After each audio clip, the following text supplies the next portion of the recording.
Welcome to the Braylon Edwards Show with Shep. Touchdown, Braylon Edwards. Braylon Edwards, touchdown, Michigan. Passing pattern to Edwards, touchdown, Michigan. Where we bring you the best in sports, entertainment, and insight. Join us every weekday from 2 to 4 p.m. as we break down the latest games, analyze the biggest plays, and dive into the hottest topics in sports. We'll have exclusive interviews with your favorite athletes and guests, and you'll get a front row seat to all the action. So tune in to the Braylon Edwards Show with Shep. Got one-on-one going end zone. Edwards in the air. Oh, what a catch by Braylon Edwards. His second touchdown of the game. On the Woodward Sports Network, where sports comes to life. Yes. You know what time it is. Welcome to the Braylon Edwards Show with Shep. Woo! And just like I told you guys yesterday, as my boy KG is walking out of the studio, when Be Easy goes to the Pistons game, you know the Pistons won again. Hey, you know the Pistons won again. Shep, I'm undefeated when I go to Pistons outing, and last night was nothing different. And you will be happy I stayed through the third quarter. I stayed legitimately to the 6-minute mark of the fourth when Javonte Green got the fast breakaway dunk. Yep. 100%. I said it's time to go. We're up 14. The game's over. I get home and see we won by 3. Yeah. I said, man. Denver put on a show late. Yeah, Jamal Murray was really good. Made the big free throws. Unlike the first game they played, he made the big free throws. One thing I'll say before we talk about the Pistons and everything else, there's a lot to talk about today. Excited for the day. But what did you notice about that game yesterday? Not the Pistons. On the Denver side, we talk about this all the time. You need what? You got to have a number 2 that can go out there and get the buckets when the other guy's down. Yesterday, big guy, Joker, game 3, since coming back off the injury, still feeding. No, but they're feeding him more and more minutes. 25 points, 15 rebounds. Right. Guess who had 32? Your number 2. Yeah. And it kept you in the game. A game in which the Pistons should have blown the doors open. It looked like they had blown the doors open, hence why I walked out, got up out of there. They were able to come back because Jamal Murray kept them in the game, and eventually, who woke up? The big fella. So I thought the exact same thing. And then oftentimes this is what I do. I argue with myself. Oh, we talked yesterday. And here's why I argued with myself. If that's how I feel, and that's exactly how I felt, and the Pistons don't have that number 2, quote unquote, how'd they win? Man, from start to finish, there was excitement on both ends of the court.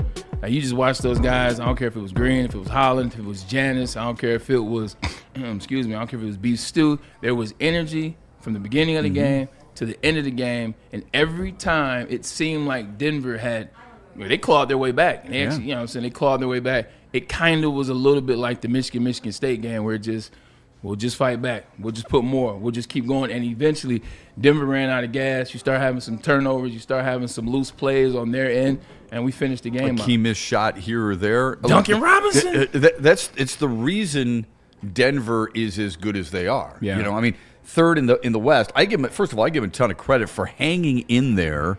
I'm talking about in the conference race, even without Nikola Jokic. Okay. Nikola Jokic. So with him out of there, they're a solid team. They are a solid team. Now, Tim Hardaway needs to be better. He was 1 for 7, I think, last night. So he's got to be a lot better. If they bring Aaron Gordon back and he gets held, I don't know when he's due back, but it's not going to be for a while, I don't think. Valanciunas off the bench is a monster, right? Yeah. So they absolutely have some talent. That says something about Detroit to sweep them for the first time since 16-17, A, to do that. But B, help me with this. If I think they need, we'll use the Batman and Robin argument. If I think they need a Robin, how in the world is this team winning 37 out of 49 games and beating Denver in 2 games this year without one? Because it's suffocating. Like, they suffocate you. Yeah. Eventually, they push you to the point where you make the mistake. Like, that's the type of basketball team they are. And as a side note, look at this shot. Like, look at the excitement that was. Look on the screen. On screen. I'm sorry, I'm looking. Look at the excitement that was downtown Detroit on a freaking Tuesday. Legitimately, there was no traffic. Last year, when the Pistons were on this run, even when they were in the playoff, there wasn't traffic like this. On a Friday, there wasn't traffic like this on Saturday. But now, a couple years on ago, a Tuesday, against must-see Joker, Nikola Jokic, This is what it looked like on Woodward outside. Like Are you driving and filming at the same time? But I'm right there in the pocket. That's pretty talented. I'm right there in the pocket where I can do such things. For calling it out. Boy, Woodward looks good, man. It looked real good. It was a good time last night. It was fun. It's the first time that I left the house at 6:15 on time. Usually I leave at 6:15. I'm pulling up at the garage 6:45. Get my spot. Walk in on the court. Oh, say can I'm there for in time. Okay. Last night, left at 6:15, and I didn't make it until the score was 19-11. Ooh, so that's when I was able to get in. That tells you something. And people are coming out to see. I'm going to go Friday night when they play the Knicks. Yeah. Ooh, that's so looking forward to that. Knicks have won 7 in a row. I saw that. They're playing really good basketball. So we'll see what happens with that. But yeah, I mean look, you're the good luck charm. Saw Kool-Aid. Keep it rolling. Saw Kool-Aid at the game, man. My guy Kool-Aid, we caught up at halftime. Shout out to my boy Kool-Aid, man. And Sean Murphy. Haven't seen Sean Murphy. Brother. Old school Woodward Pistons, man. He's moved here, and he's now working with the Detroit Pistons in his podcast space. Good to see him do this thing. And then you introduced me to your friend Vince. Yeah, man. Yesterday, I got a chance to meet Vince. So cool to hang with Kool-Aid a little bit, man. Eric Vincent. Representing. Yeah, Eric Kool-Aid's got the Red Wings hat of clutch points at a Pistons game. He's covering all the bases. That's good. He's one. And you went old school with the disgusting teal. That's interesting. Yeah. I did. Because it's black. I guess it's nice black, nice. It's easy in, easy out. You don't have to worry about matching gym shoes or anything like that. Just still some black on. It's all one. But look at the crowd. Like, look at the crowd behind me. Oh yeah, they've drawn really well all year long. Yeah, it was fun to go out though. Yeah, man. they're a fun team to watch. I'm glad you said that. I talked to my boy Jeff, best friend Jeff. Shout out to Jeff. Was talking to him earlier today. He hasn't missed a show, by the way, since I started August. Thank you, Jeff. That's love. It's loyalty. Yeah. He said he fell in love with the Pistons, as most of us did. Bad boy Isaiah Thomas, all of that era, the 80s, the rivalries. That's when you fall in love. When you start, I think your favorite, if you're my age, your favorite Pistons team, probably going to work Pistons. Because when they happen, this has been years after the winning championship. This is the new incarnation of that. I'm 20, 21, 22, 23. These are my impressionable years, if you will. He said it's not even close. This is his favorite Pistons team to watch. I said, does it have something to do with, and he took the words, it's athleticism.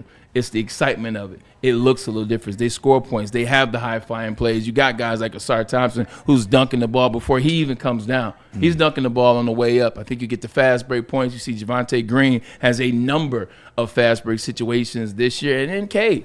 Cade is a guy that from time to time he will remind you when you see his high school highlight tapes, he was yamming on guys. Left hand, right hand, fast break, taking it down, doing the things. They are, for as much defense as they play, for as pressing a team as they are, they're a fun team to watch. Very fun. And that team atmosphere, you started to see it last year when they had the championship belt and everybody gets it and everybody was vibing, and then the energy is kind of reminiscent of the going to work Pistons. They've taken it up a step this year. Yeah, the belt stuff is cute.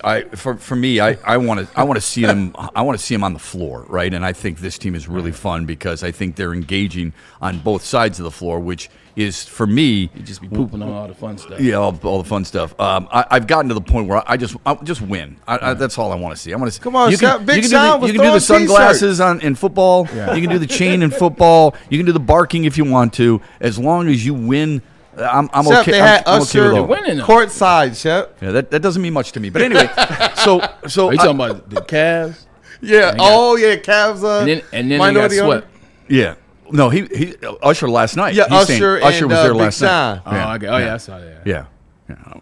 If that's what floats your boat, it doesn't for me. I'd rather see Braylon Edwards there than Usher. Anyway, shout out. When you look at Isaiah Thomas and those guys, they were fun to watch because they were engaging on both sides of the floor. Yeah, they gave me offense and defense. They were complete teams and complete players. And I think the Pistons have that same thing. They have complete players who play and give a shit on both sides of the floor. Yeah. That's what makes them fun. Winning helps everything. We all know that. But I'll be happy to follow a player. I'll fall in love with a player as long as they're giving me everything they got on both sides of the floor, or both sides of the ice, or both sides of the diamond, or whatever. That's what I love about Bryce Harper. When I was a kid, not that he was a great defensive player, but I think one of the first Pistons I ever truly, really liked was Kevin Porter. Kevin Porter was a point guard. He was out of Chicago. He went to St. Francis. He wasn't here a long time. I think he went to the Bullets afterwards, but I really liked the way this guy played. Now, you didn't see him every single night like these guys do, right? But it's interesting you say that. Who's the player that made you fall in love with a sport or a team? Because I'm watching this 49ers documentary, and Tom Brady is kind of hosting it, and Tom Brady is saying, look, the reason I love football is because I loved the 49ers. That's why that's why I fell in love with football. It's Jerry Rice. And Jerry Rice, by extension, is Joe Montana. It's John Taylor. It's Roger Craig. It's Brent Jones. It's The Catch. It's Bill Walsh. It's all those things. Like, you told me the doc came out. I said, I saw it. It was on Prime 3 years ago. Yeah, they talked about Ronnie Lott and Bill Walsh. He said, no. This is a new doc. So I got to get home and watch it. But two things can be true. Excitement is a part of the game. And when you got a team that can be exciting and win, it just makes it that much better. And there's nothing wrong with excitement. Nothing wrong with Why do people love the Kansas City Chiefs when they were winning? It's because they were exciting. You were seeing something on the field every single game that you hadn't seen before, or maybe that you forgot you've seen, and they were doing it at a high clip. But what else were they doing? Oh, they were winning. They were knocking guys out and winning. The 49ers, when they were doing everything, fun to watch. Yeah. When they're healthy. No question. They're fun to watch. Yeah. But to your point, you gotta close the deal.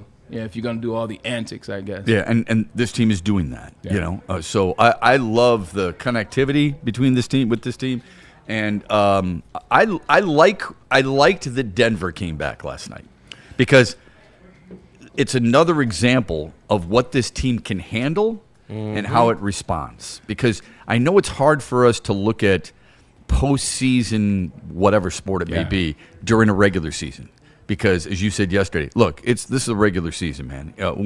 But you're going to get that in the postseason. What they experienced last night against Denver, a really good team, a deep team that's got a Batman and a Robin, they're going to get that in the playoffs. How are you going to respond? They responded well. Yeah, they definitely responded well watching that game. That's what I said. I want to see how they did against this Nuggets team, because this Nuggets team is going to give them all they had. Jokic played more minutes last night than he had played in the previous two games. They were really putting the pedal to the metal. They heard this team was legit. They wanted to see what it was. They ended up losing. This was a great test for the Pistons. I was running to the comment section on all IG stuff, all social media things, all our stuff. I want to see Nuggets fans. Because I want to see what the Nugget conversation was about the Pistons. Okay. When you deal with the other conference in any sport, you'll probably get more of an honesty. Yeah. Because if you ask anybody in the Lions conference, if you ask anybody in the NFC, they're gonna lie, they're gonna hate, even if the Lions do something good. When you play against the AFC, they'll typically tell you what it is. Nuggets fans couldn't do nothing but show love to the Pistons, how they play defense, the resiliency is what it is, how they looked shell-shocked at moments. This was coming from the Nuggets faithful, man, so I was excited to see that. Speaking of excitement to see, throw that picture up there if you will, Kool-Aid. Got a chance to see one of our famous chat members. It was there she is. Sneaker Yeah, chick. I got a chance to hang out with her. We saw her. It's the second time. That's Had a awesome. great time. Happy birthday again. We got a chance to birthday. chop it up a couple times. It was a lot of fun. So we got a chance That's a to meet. good-looking sweatshirt Took the she's got. picture. She ended up sitting legitimately same section to my left, 6 rows back. She was doing pretty good for herself. That's not bad. And she said she got the tickets She for must know herself for her people. birthday. So we're gonna have to make something happen for her down the road. But always That's good. what's up. I'd like to Whenever have you her in see here. us- That's just about to say. Yeah. Freddie felt. She said it was a good game last night, and it was good to see Brain Kool-Aid in the flesh, man. Yeah. Shout out to you and happy birthday again. 100%, That's beautiful. man. I One of love the that. best, man. Love that. And I love her sweatshirt. Those are the right colors. It's the right logo. Oh. It's a beautiful thing. He getting on your jersey, bro. What does my jersey say? I like that too. In fact, where did I purchase this jersey at? Since you want to go that way, I purchased it upstairs in this arena Tell Shep. at LCA. Paid my hard-earned money for it. This wasn't a gift. This isn't something somebody came up and said, "Hey, bro, we're gonna take care of you, man." This wasn't George. Shout out to the tickets last night. Appreciate you, George. George gets more mentions than anybody on this show. Well, George gets me to a team that's number one in the Eastern Conference, and he did it when they were bumped. But the truth Wait, is, you got that at Little Caesars? Because I keep hearing from people all the time that the Pistons aren't represented at Little Caesars very much. I'm lying. I didn't get a Little Caesars. I got the Performance Center Oh, did you? right in Plum Market. Yeah, right. Yeah. Yo, I they got it. some gear over there. They got some great gear that over hat- there. They do. The They have hat is great what gear. drew me in there. I was like, man, that's a dope hat. And then I saw some other stuff like the Scully I always wear. But fun environment. But the fun was fun because the Pistons closed the For deal. sure. Oh, yeah. They went from start to finish. They played the game. They had a lot of fun, and they won, man. They beat up a team that is playing amazing ball. Like, yes, they've had injuries. Aaron Gordon, Nikola Jokic is just coming back, but they're still the Denver Nuggets. Strong win. It's a very strong win. That is resume builder. Yeah. That's a resume building win. Okay. Now I would say you this. This is the beauty, I think, of what that matchup was. If that's a Denver win, they're saying the same thing. Yeah. That's when you know your team has arrived. When other teams, you said you were looking in the Facts. when the other teams are going, you know what? We're going to measure ourselves against you. That's big. That tells you something, especially a team like Denver. Also, too, you like it that the Pistons weren't complaining about calls, and I think the Pistons not complaining about calls. Like, Denver respected that as well, because Denver know they got a lot of calls down the stretch trying to keep that game close, and it didn't. So it was good to watch, man. Shout out to the Pistons.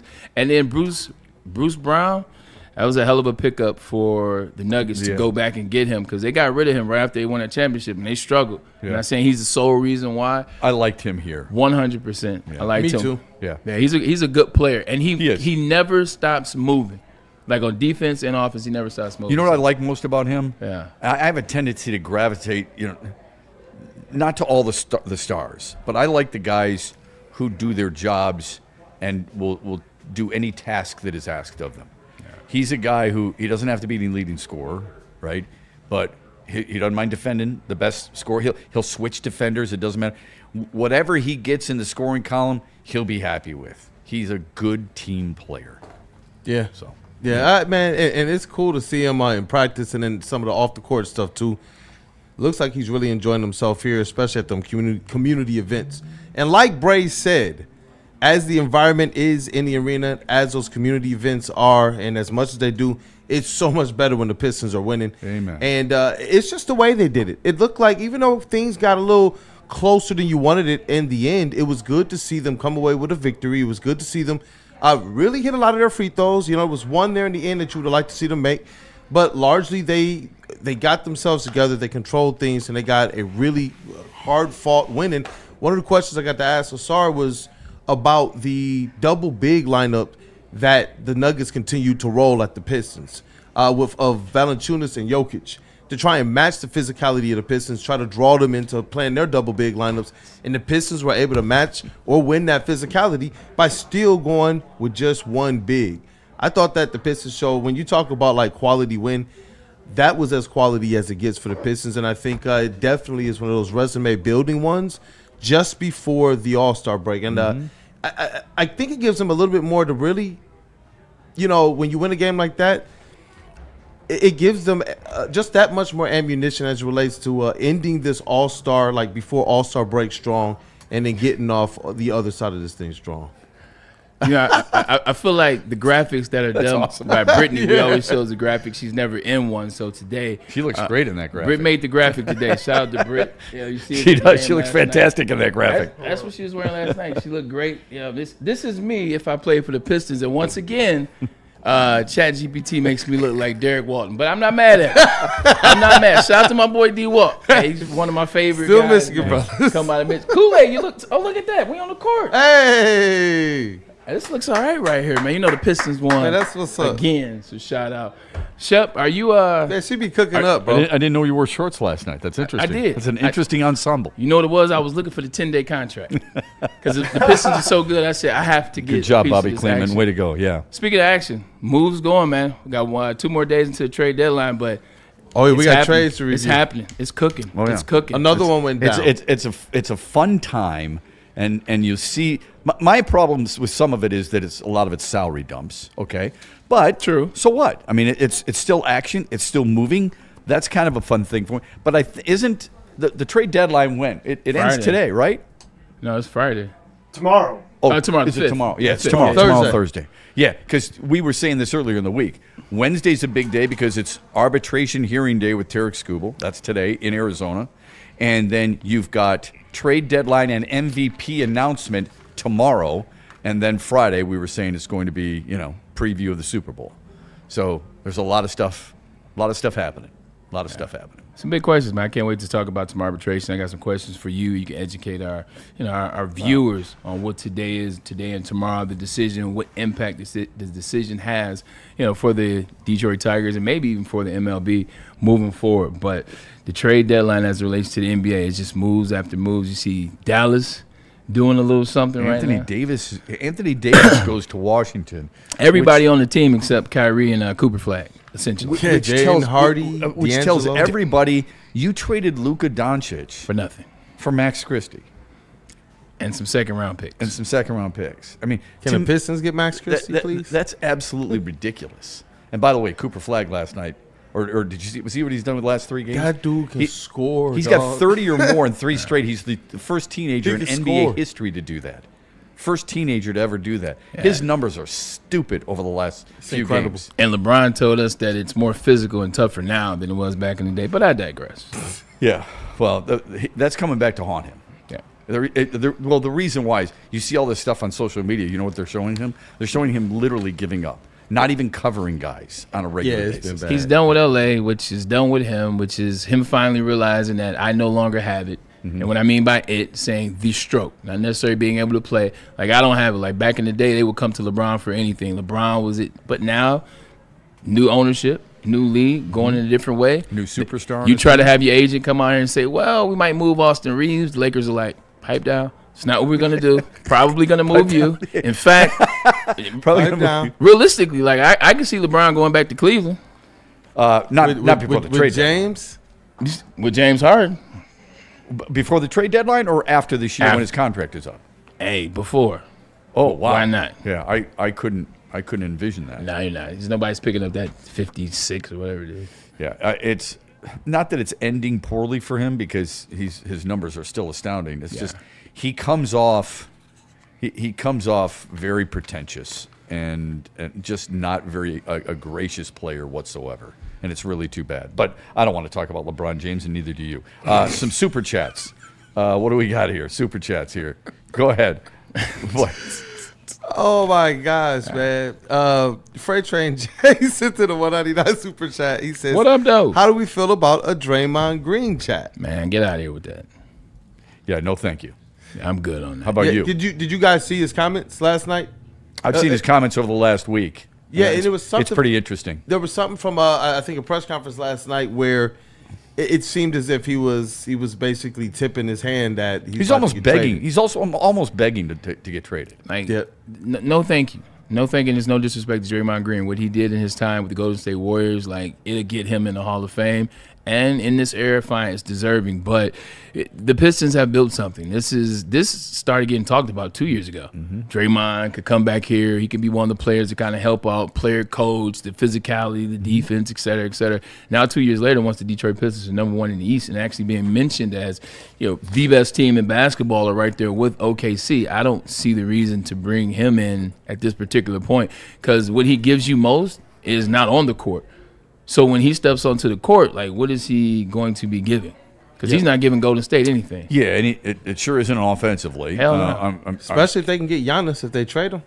Like what are we talking about here? Like, if I'm the Warriors, if you can legitimately get Giannis by trading Draymond, I don't know why that's not a done deal yet. Right. I don't want to help Golden State get Giannis onto the I don't want to. Yeah, but you wouldn't want him on your team now. Goodness gracious. In his heyday, yes, but you wouldn't want him on your team. Draymond? Right? I wouldn't take Draymond right now. I wouldn't either. Not at all. In his heyday? In his heyday, absolutely you would. I still wouldn't. Yeah. Because this is a conversation that we'll never be able to see because it's a what if. It's a this wouldn't have happened. It's my opinion versus whoever. Sure. Draymond Green was an amazing basketball mind. Draymond Green does all the stuff. He understands the sport, et cetera, et cetera, et cetera. Draymond Green wouldn't be Draymond Green if he didn't go play with Steph Curry and Klay Thompson. What is Draymond Green's career? I don't disagree with that. And the want for Draymond look like if he gets drafted to insert any team? Yeah, I don't know the answer to that, but I tend to agree with you.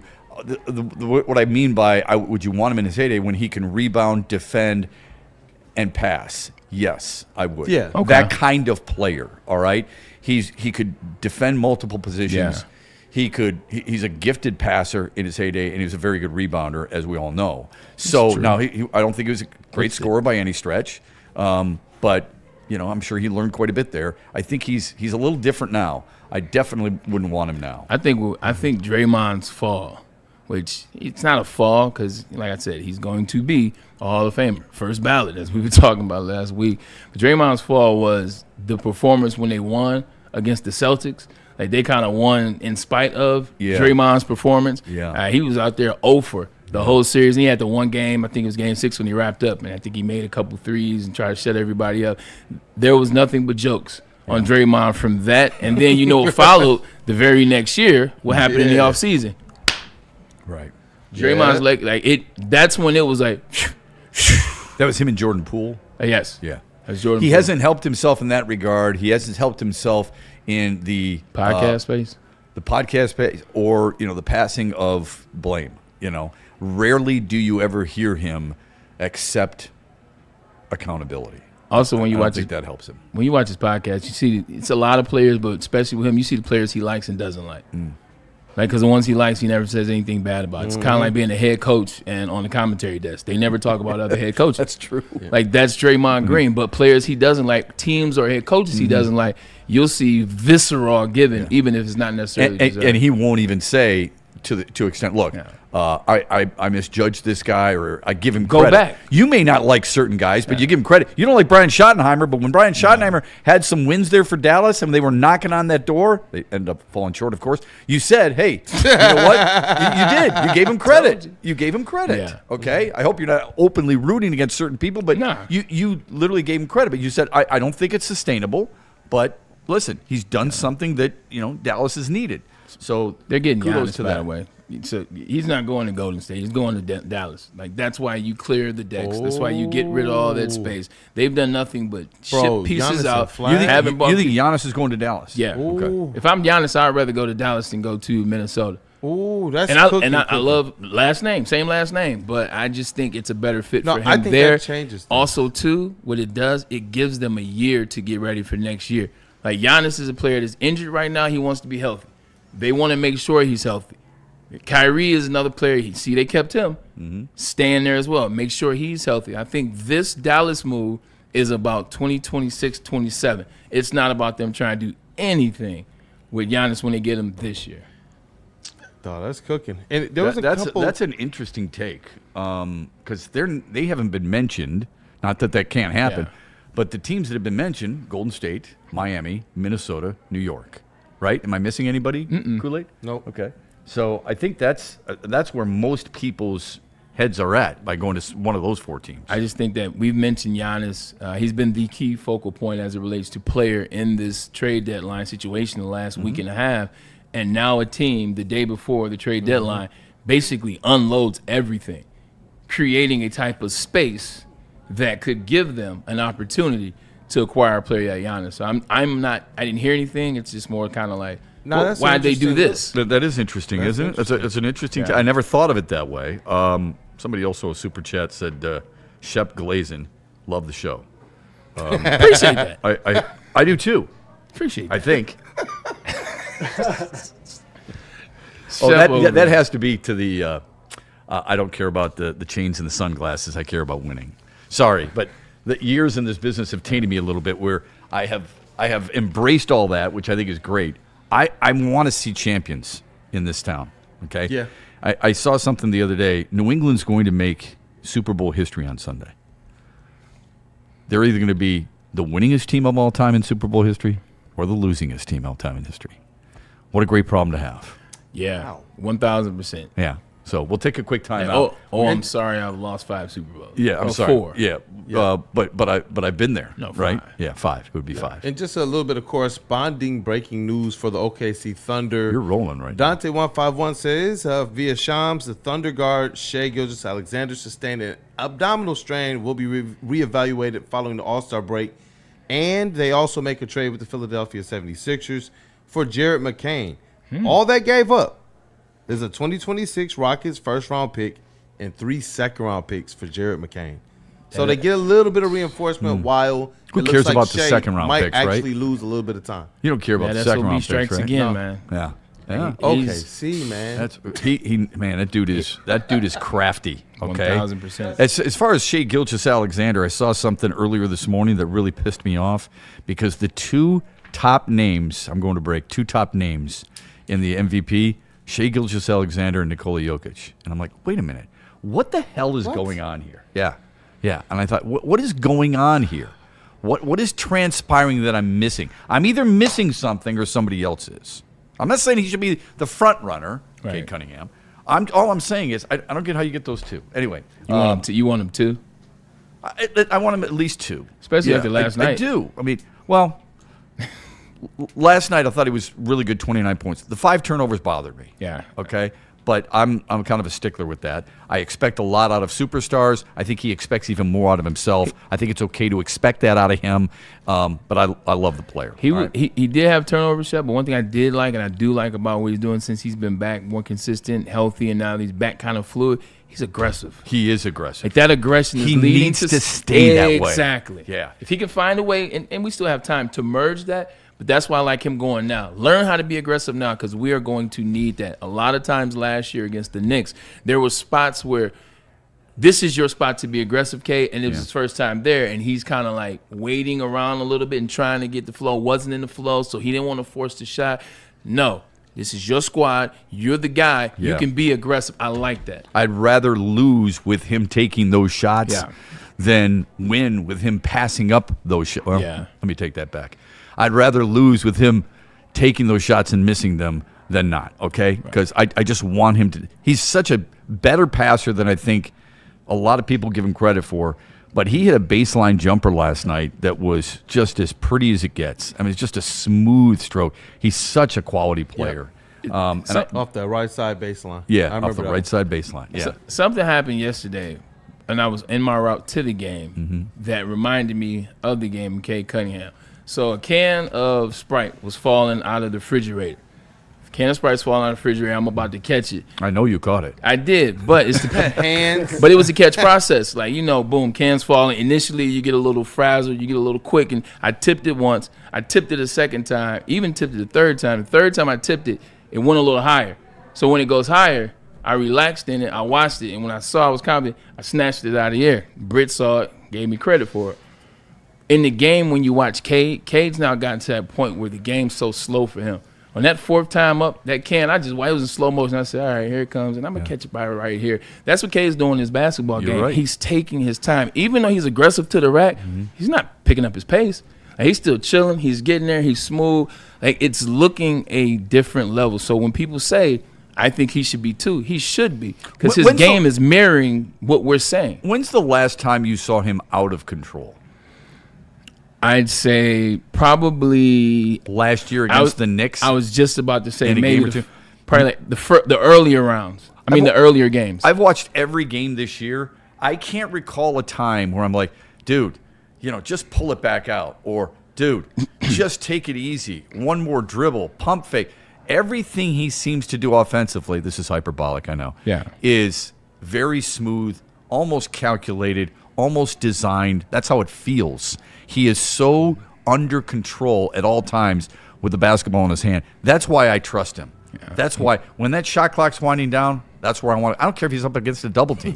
That's who I wanted it. He's in the prime of trusting his coach. He's in the prime, entering the prime of with his this age, athleticism and skill and mind is. He also has teammates around him that he trusts now. And that trust him. 100%. You start to mix all those things. He's healthy. I'm glad you brought up the mind, Braylon, because that's a really important part, man, because he is a very high basketball IQ guy. Got to hit a quick timeout because we're 34 minutes already into the show. The Pistons won again. But the Pistons won again. He can dance. I won't. We'll be back after this from Ben Johnson. Look, Ben Johnson's not dancing around. He wants to represent you, so you should let him. He's the fighter. Let him fight for you. They've been doing this for a very long time at a very high rate. Ben Johnson Law, they get the settlement and the verdicts that you deserve. Go to VEMfights.com. When things arise, don't make him the second call, the third, the fourth, or the fifth. You make him the first call, you call him, you get the situation settled. Remember, he wants to fight for you, so let him.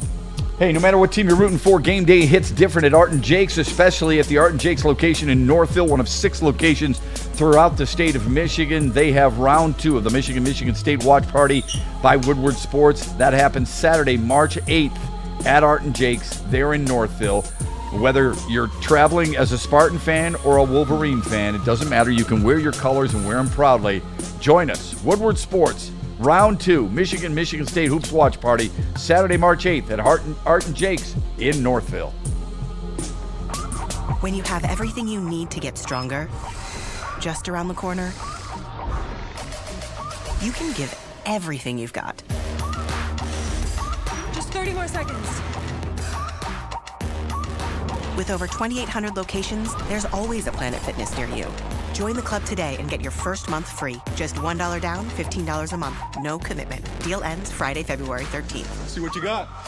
Planet Fitness. We're all strong on this planet.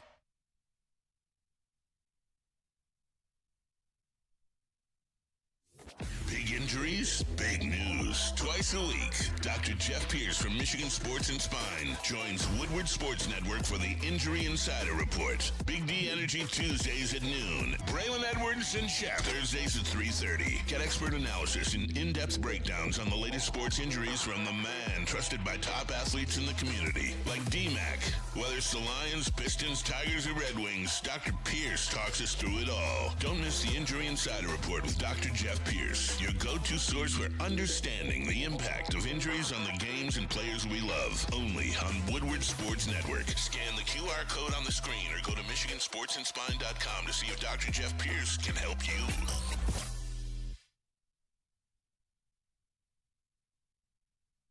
Like a frostbite straight from the divine. Cold rush on my skin feels so fine. Muscle freeze, it's a ache. No side effects, no mistake. Chill sub-zero, icy and true. Feel the chill, it's all for you. It's not magic, just science play. Chill sub-zero. Why do we fight? We fight to protect the innocent, to hold the powerful accountable, to bring the oppressors to justice. Why do we fight? We fight to secure and preserve our civil liberties, to get each and every one of our clients the justice they deserve, and to make the lives of real people just like you whole again. ThenFights.com. Come to any Lady Jane's Haircuts for Men and claim your throne for a king's treatment from one of our talented stylists. Open 7 days a week, walk in anytime. Just get to a Lady Jane's today and receive a precision haircut, scalp massage, hot lather neck shave, and a hot towel treatment. A haircut should not be a chore.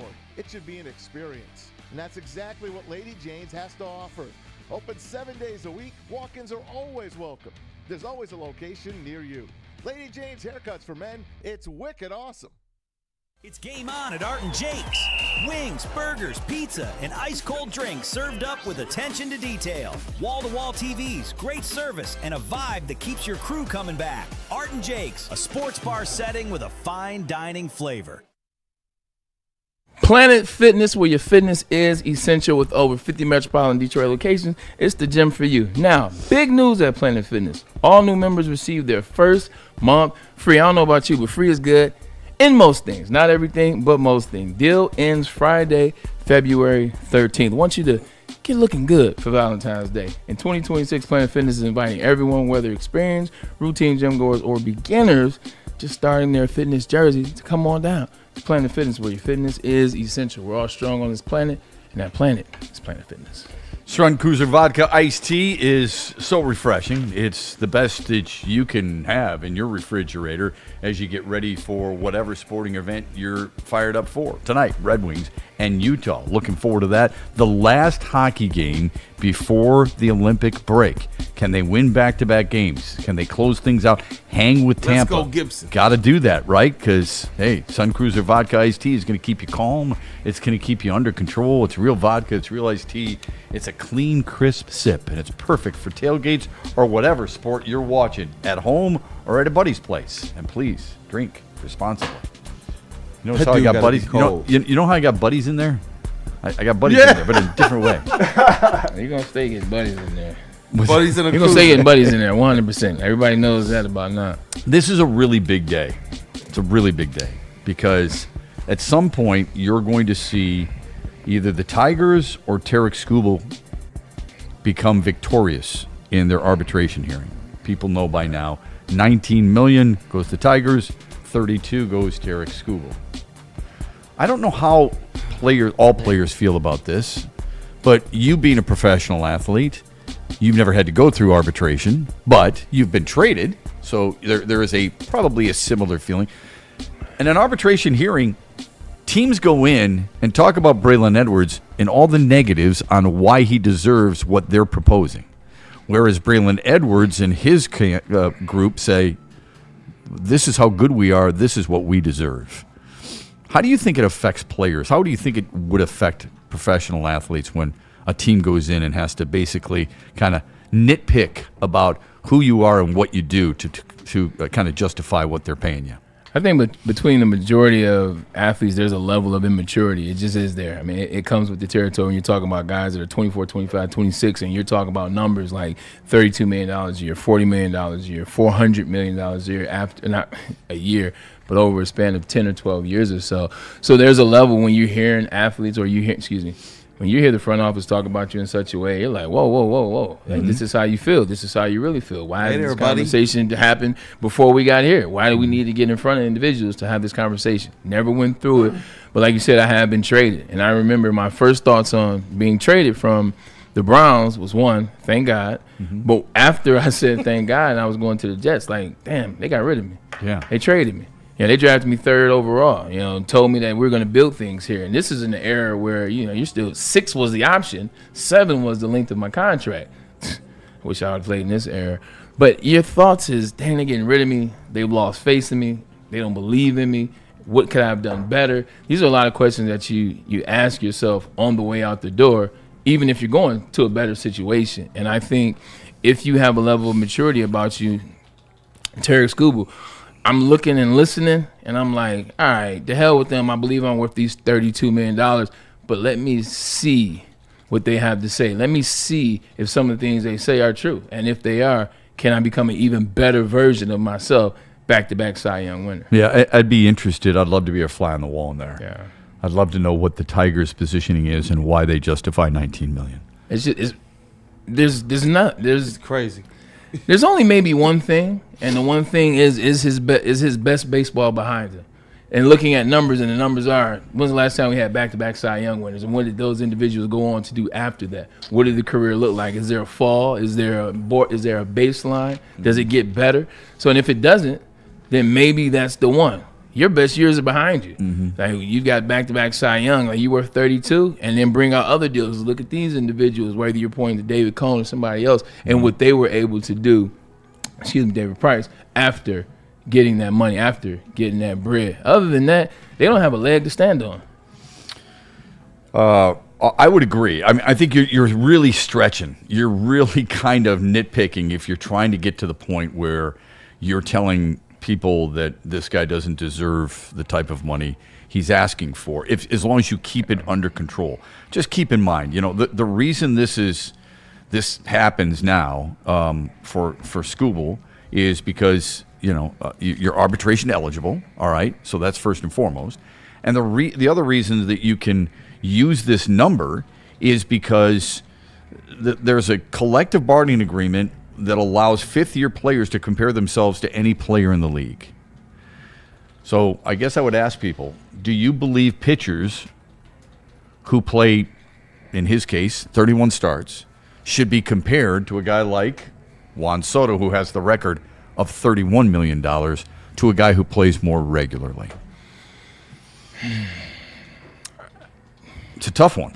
It's a tough question, but if we're going to look at Tarek Skubal the last 2 years and say that he's not the only reason, there's no such thing, it's a team game, but he's the biggest reason why the Detroit Tigers were able to go where they did 2 years ago, go where they went last year, be able to compete in games, compete in spots. I mean, this team was legitimately, they went toe-to-toe with a team that, was damn good. And I had a good game. I had a good series against the Blue Jays. So he's done a lot. It's hard to negate that. I look at it a couple of different ways, and we've got some sad breaking news. Mickey Lolich from the 1968 team, who is the MVP, won 3 games, all complete games against Bob Gibson and the Cardinals, has died at the age of 85. So that's really sad because you're losing more and more 68 heroes. Okay, Willie Horton's still alive. John Hiller is still alive. My apologies for not knowing all those who are still with us, but Mickey Lolich was one of those guys. You could make the argument. I tried to make it 10 years ago or so that he belonged in the Hall of Fame because at the time, before Randy Johnson ended his career, he had the most strikeouts by any American League left-handed pitcher. I've kind of given up that fight, but he was a hell of a player. He was better than I think a lot of people would give him credit for. Nationally. It's always about the story. And unfortunately, one of the best stories in sports is death. Like, there are a lot of people that get posthumously because once you pass away, now the story gets brought back up, and now people say, hey, we should honor this individual. And now the team will lobby for you. Well, we'll lobby for you in death when we didn't lobby for you when you were alive.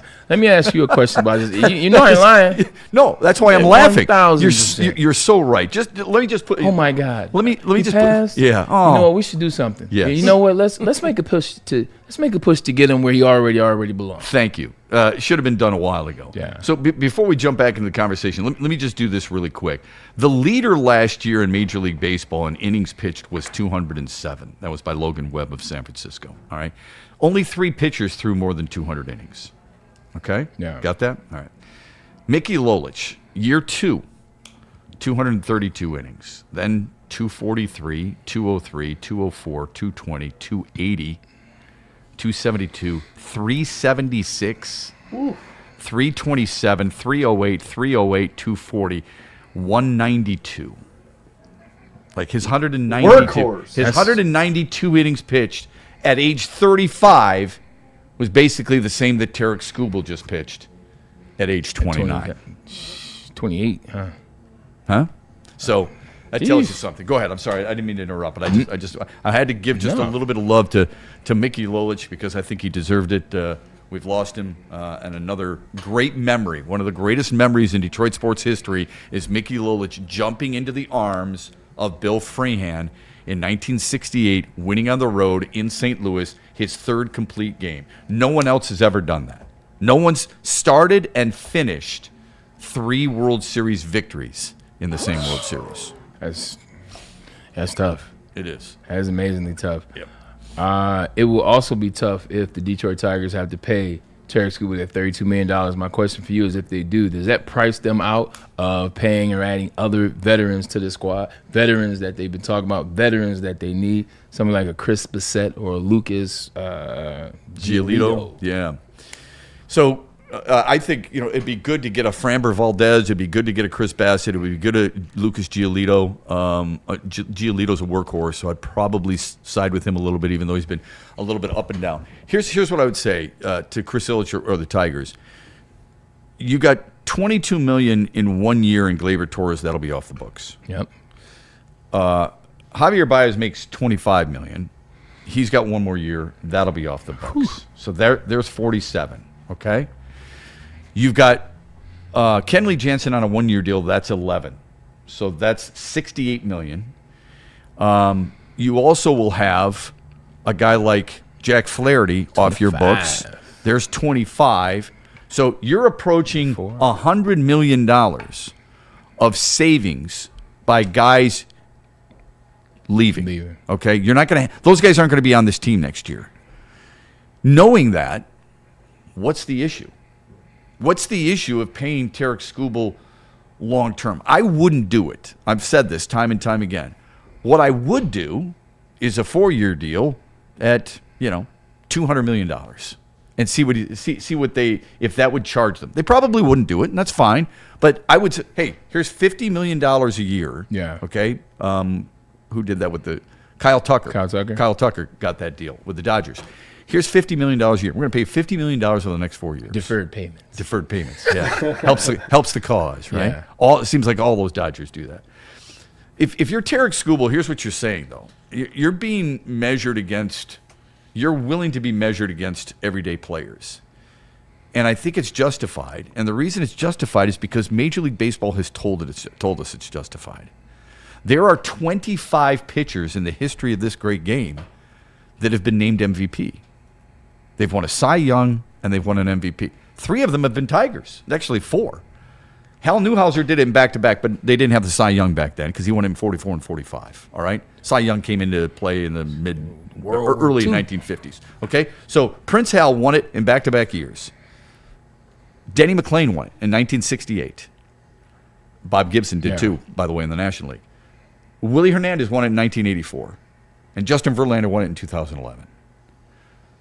That tells you something. When you've got guys like Kershaw and JV and Eckersley and Clemens and guys like Fingers and Vida Blue and Bob Gibson and those guys, Sandy Koufax, Don Newcomb winning MVPs as pitchers, he should be, if I'm his camp, measured against everyday players. And look at the WAR. I mean, if you look, his WAR last year was a 6.6. Aaron Judge's was a 7.6. Okay, so Aaron Judge obviously was the MVP. There's been guys who've won it with about the same WAR. When Justin Verlander won in 2011, he had an 8.6 WAR. Sheesh. All right? When Vida Blue won it, by the way, he had a 9 WAR. Damn. That tells you something. All right? So my point is, he is, based on those numbers and based on what baseball history has told us, he deserves to be in that conversation. If Detroit is going to wait to try and add a Framber Valdez, he's a lefty. Bassett with Toronto, he's a righty. Giolito, he's a short-arm thrower, but he's a righty. If they got to wait for that to see if they win, as long as they win that case, then they'll go get another guy. That's when people are going to start talking about the cheapness that might be associated, fair or unfair, with the organization. If the Tigers win, if Tarek Skubal wins, he gets the $32 million. Does that make his trade value more? Like, does that oh shoot. Well, it did happen with Mookie Betts. Yeah. Mookie Betts, it wasn't that big. But Mookie Betts won his arbitration case with Boston and then was traded to the Dodgers. And then they signed him to a long-term deal. So I don't think it makes it more or less. So it increases. How many let me ask you this. How many teams can afford Tarek Skubal? LA, New York, LA, San Fran, 4, 5, Philly, Boston, 6, 7, maybe Toronto. Toronto, do they have any money left? Yeah, nobody spent more money in the offseason than Toronto. 8. Wait, this is a country for one baseball team. Maybe they can loan some from Montreal. Maybe Texas, maybe the Rangers. It's less than 10. Yeah. So I don't think that we knew that going in. I don't think that makes it more attractive or less attractive. Fair. You know, if I'm a team, this is why I loved what Steve Yzerman did earlier this year. I love Quinn Hughes. I think he's the second best defenseman in the world. He did something in Minnesota that no Minnesota defenseman has ever done, and they've had some really good defensemen. All right, defensemen. Take shots at the GMs that didn't pick him up. Well, what Steve Yzerman did, yeah, right. What Steve Yzerman said is, if I'm not going to get you long term, I'm not going to give up all those assets. Yeah. If I'm a team looking to trade for Tarek Skubal, you're going to pillage my top 100, but I'm only going to get him for a year? No way. That's why the Tigers lost their leverage. You and I talk about that quite a bit. They lost their leverage, and I think they should have traded him before last year. Is that indicative of an individual being in charge that may not fully know what he's doing and is kind of learning on the fly, if you will, in Scott Harris? I don't know, man. I don't know the answer to that because he's I remember I was talking with Eduardo Rodriguez one time in the dugout about what he liked about being here and so on and so forth. Scott Harris blew that negotiation. All right. I think he overplayed. I think he overplayed his hand with Gleyber Torres. I don't think there's any way they thought he was going to accept the qualifying offer. Why wouldn't he? Would be my question, because we've kind of talked about it, but I never asked that question. Why wouldn't he accept that qualifying offer? Because he wants a long-term deal someplace else. So obviously they didn't get a sense that there was a long-term deal in the marketplace for Gleyber Torres. So he said, yeah, I'll take it. And I think the Tigers were stunned at that. They thought they were just going to get a pick, and they were going to maybe move a guy like Cole Keith back to second base, which, if that's speaking of Cole Keith, that's a good thing that Scott Harris has done. He signed him to a long-term deal. Other than that, tell me. Yeah. Tell me what would give you the confidence with him in negotiations based on his Tigers resume. Maybe he did it in San Francisco that I'm unaware of. It's not like he's not a smart guy. He is. He's a smart guy. I'm just asking, what is it that he's done so far that leaves you to believe you have great confidence in his ability to do that? I don't have great confidence in the ability to do that, but at the same time, I'm not judging. I'm more so like, I don't have a confidence yet. Maybe something happened that can change that. I think a lot of times in these situations where you have individuals that work in front offices or even work in coaching with other franchises that are successful, a lot of times we didn't tie that success when they get here to them. Mm-hmm. This person did this or this person did that. I remember when Brad Holmes got here, one of the biggest things that people talked about was like, hey man, he's the one that found Cooper Kupp. Like he found Cooper Kupp. He was able to get Cooper Kupp and scout him and then put him on the salary. And he also, so that kind of immediately gave him some credibility. Yeah. And then he starts to make moves. It's like, oh, okay, well, sure. And then you realize, well, maybe he didn't get Cooper Kupp, but he was in the room when they were making moves and he was there. Maybe he had some input here or there. It wasn't fully what it was. He's a guy in the room. Yeah, maybe that was the association that he had with San Francisco. Yeah, I don't know. And the Cubs. Yeah, and the Cubs, right? Because they're all going on somebody's coattails to a certain extent. Which you have to. Well, you're gonna make it part of your resume. Yeah, I don't blame him. I'm sure. Look, when Nate, you and I were talking about Nate Shieldhouse last week, and why not him as a possible OC? He goes into interviews. There's no question he's saying, I was part of the number one offense in football. Was that him or was that Sean McVay? He's part of it, right? But can you really take full credit? I'd put it on my resume if I were him, wouldn't you? Yeah, the other 9 head coaches that came up under Sean McVay, they did as well. Yeah. Rightfully so. For sure. For sure. But then teams like the Bengals like, damn it, Zach Johnson. Well, this is, I'm telling you, man, this is going to be really interesting. And I think it's going to... It's going to shake us one way or the other because I think Tiger fans are going to be happy for Skubal, but they're going to be pissed off if this team doesn't add to what they have already. Think about it. We got spring training coming up. Pitchers and catchers are going to report pretty quickly. Who's the new names?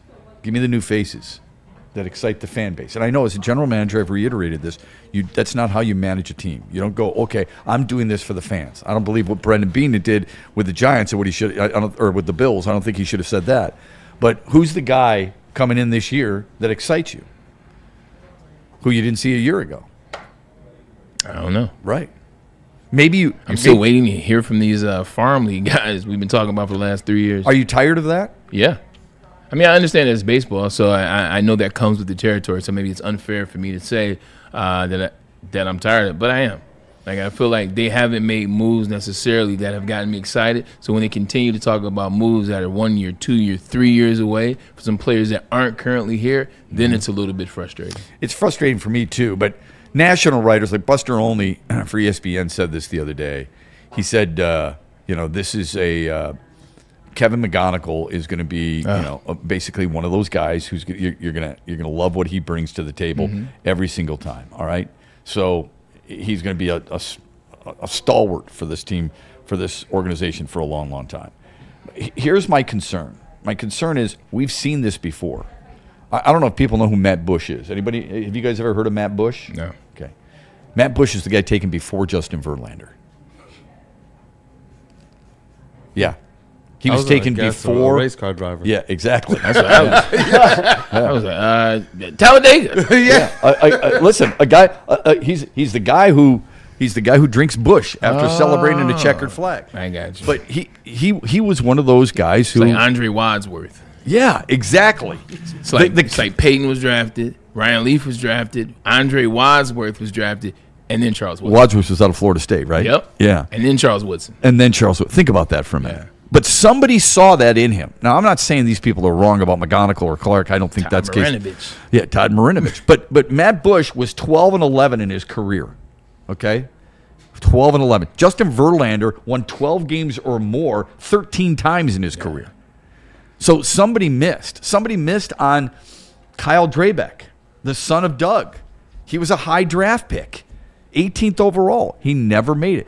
It happens too frequently, and I hope we're not just banking on this, thinking, well, that's the savior. Because you're not going to see him until probably June unless he has an unbelievable spring training. And it can be a challenge when you first get to the majors. Mike Trout hit 220 in his first 40 games in the major leagues. So it's one of those things that I'm getting a little tired, too, of all about the prospects. I want to see this team and who's going to win.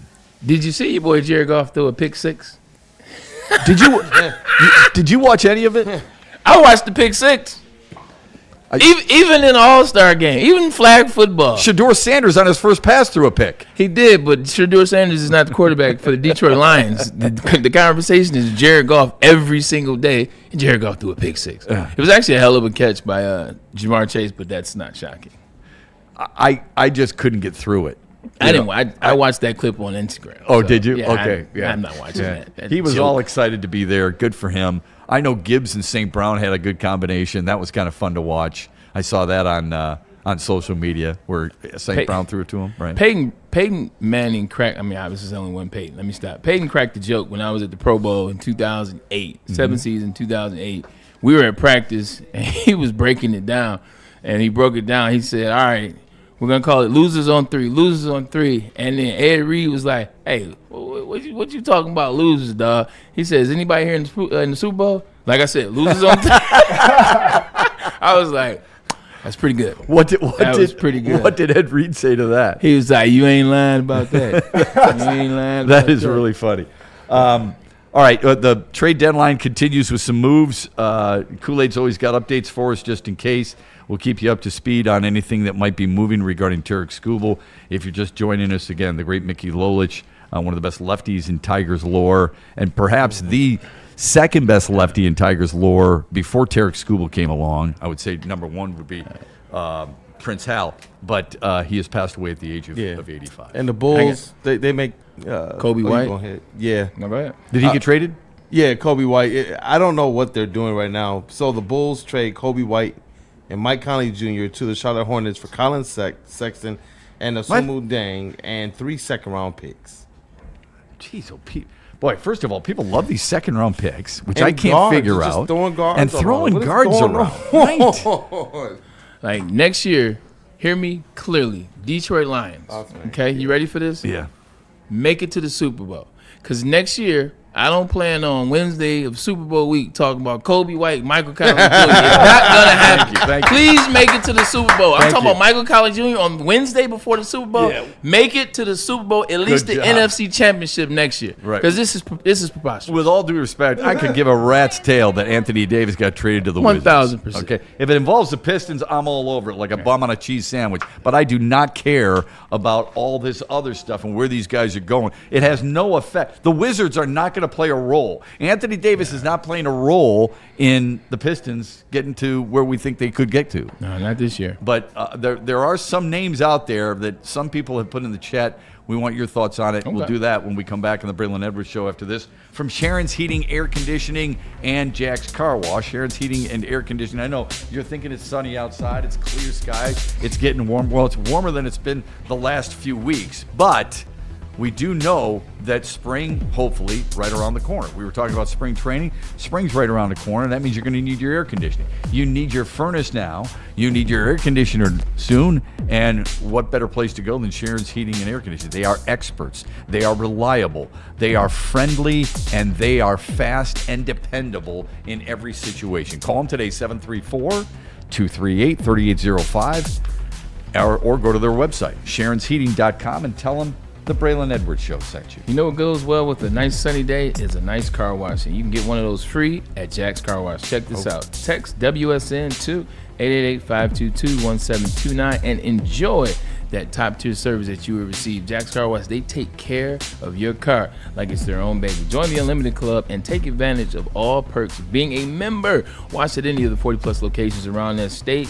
Detailing, matte cleaning, everything that you need, everything, all the perks. Yeah, they come with that $29.99 unlimited plan. So sign up today. If you want to sign up before you get there, just go www.jackscarwash.com. Like a frostbite straight from the divine.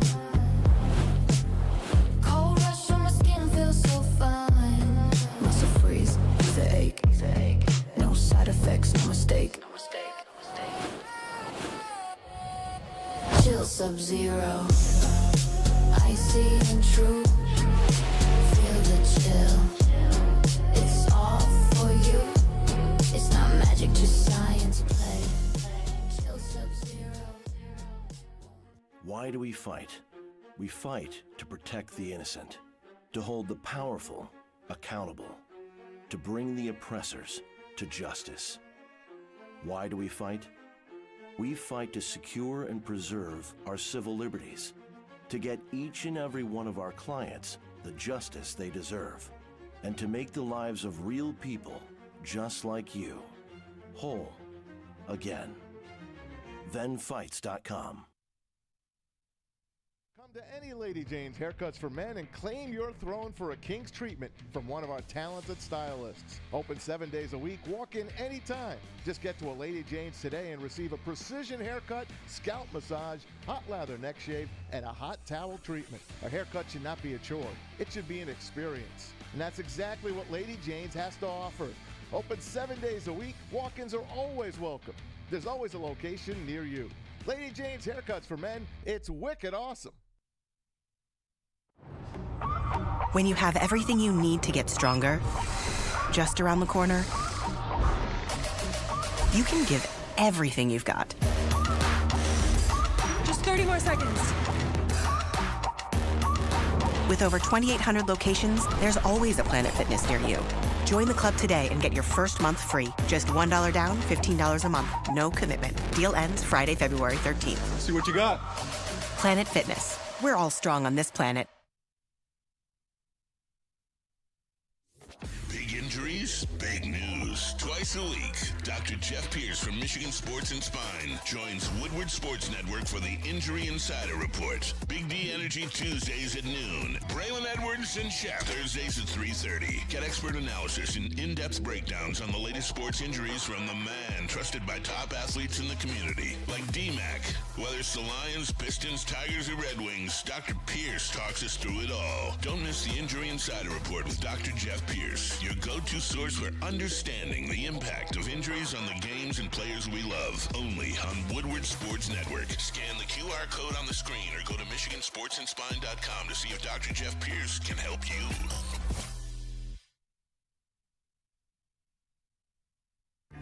Find your sun with Sun Cruiser Vodka Iced Tea. Made with real iced tea and real vodka. Cold, refreshing, and made for moments like these all year long. Let the good times cruise with Sun Cruiser.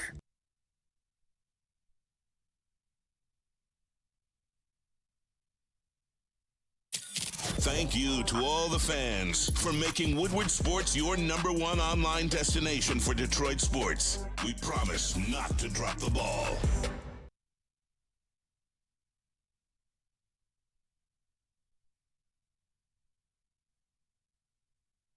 Head to WoodwardSports.com and click on Shop. Get the latest in Detroit sports apparel and exclusive Woodward Sports gear. WoodwardSports.com can get the whole team outfitted. Love the Pistons, Red Wings, and Tigers? We got something for you, too. Shop online at WoodwardSports.com.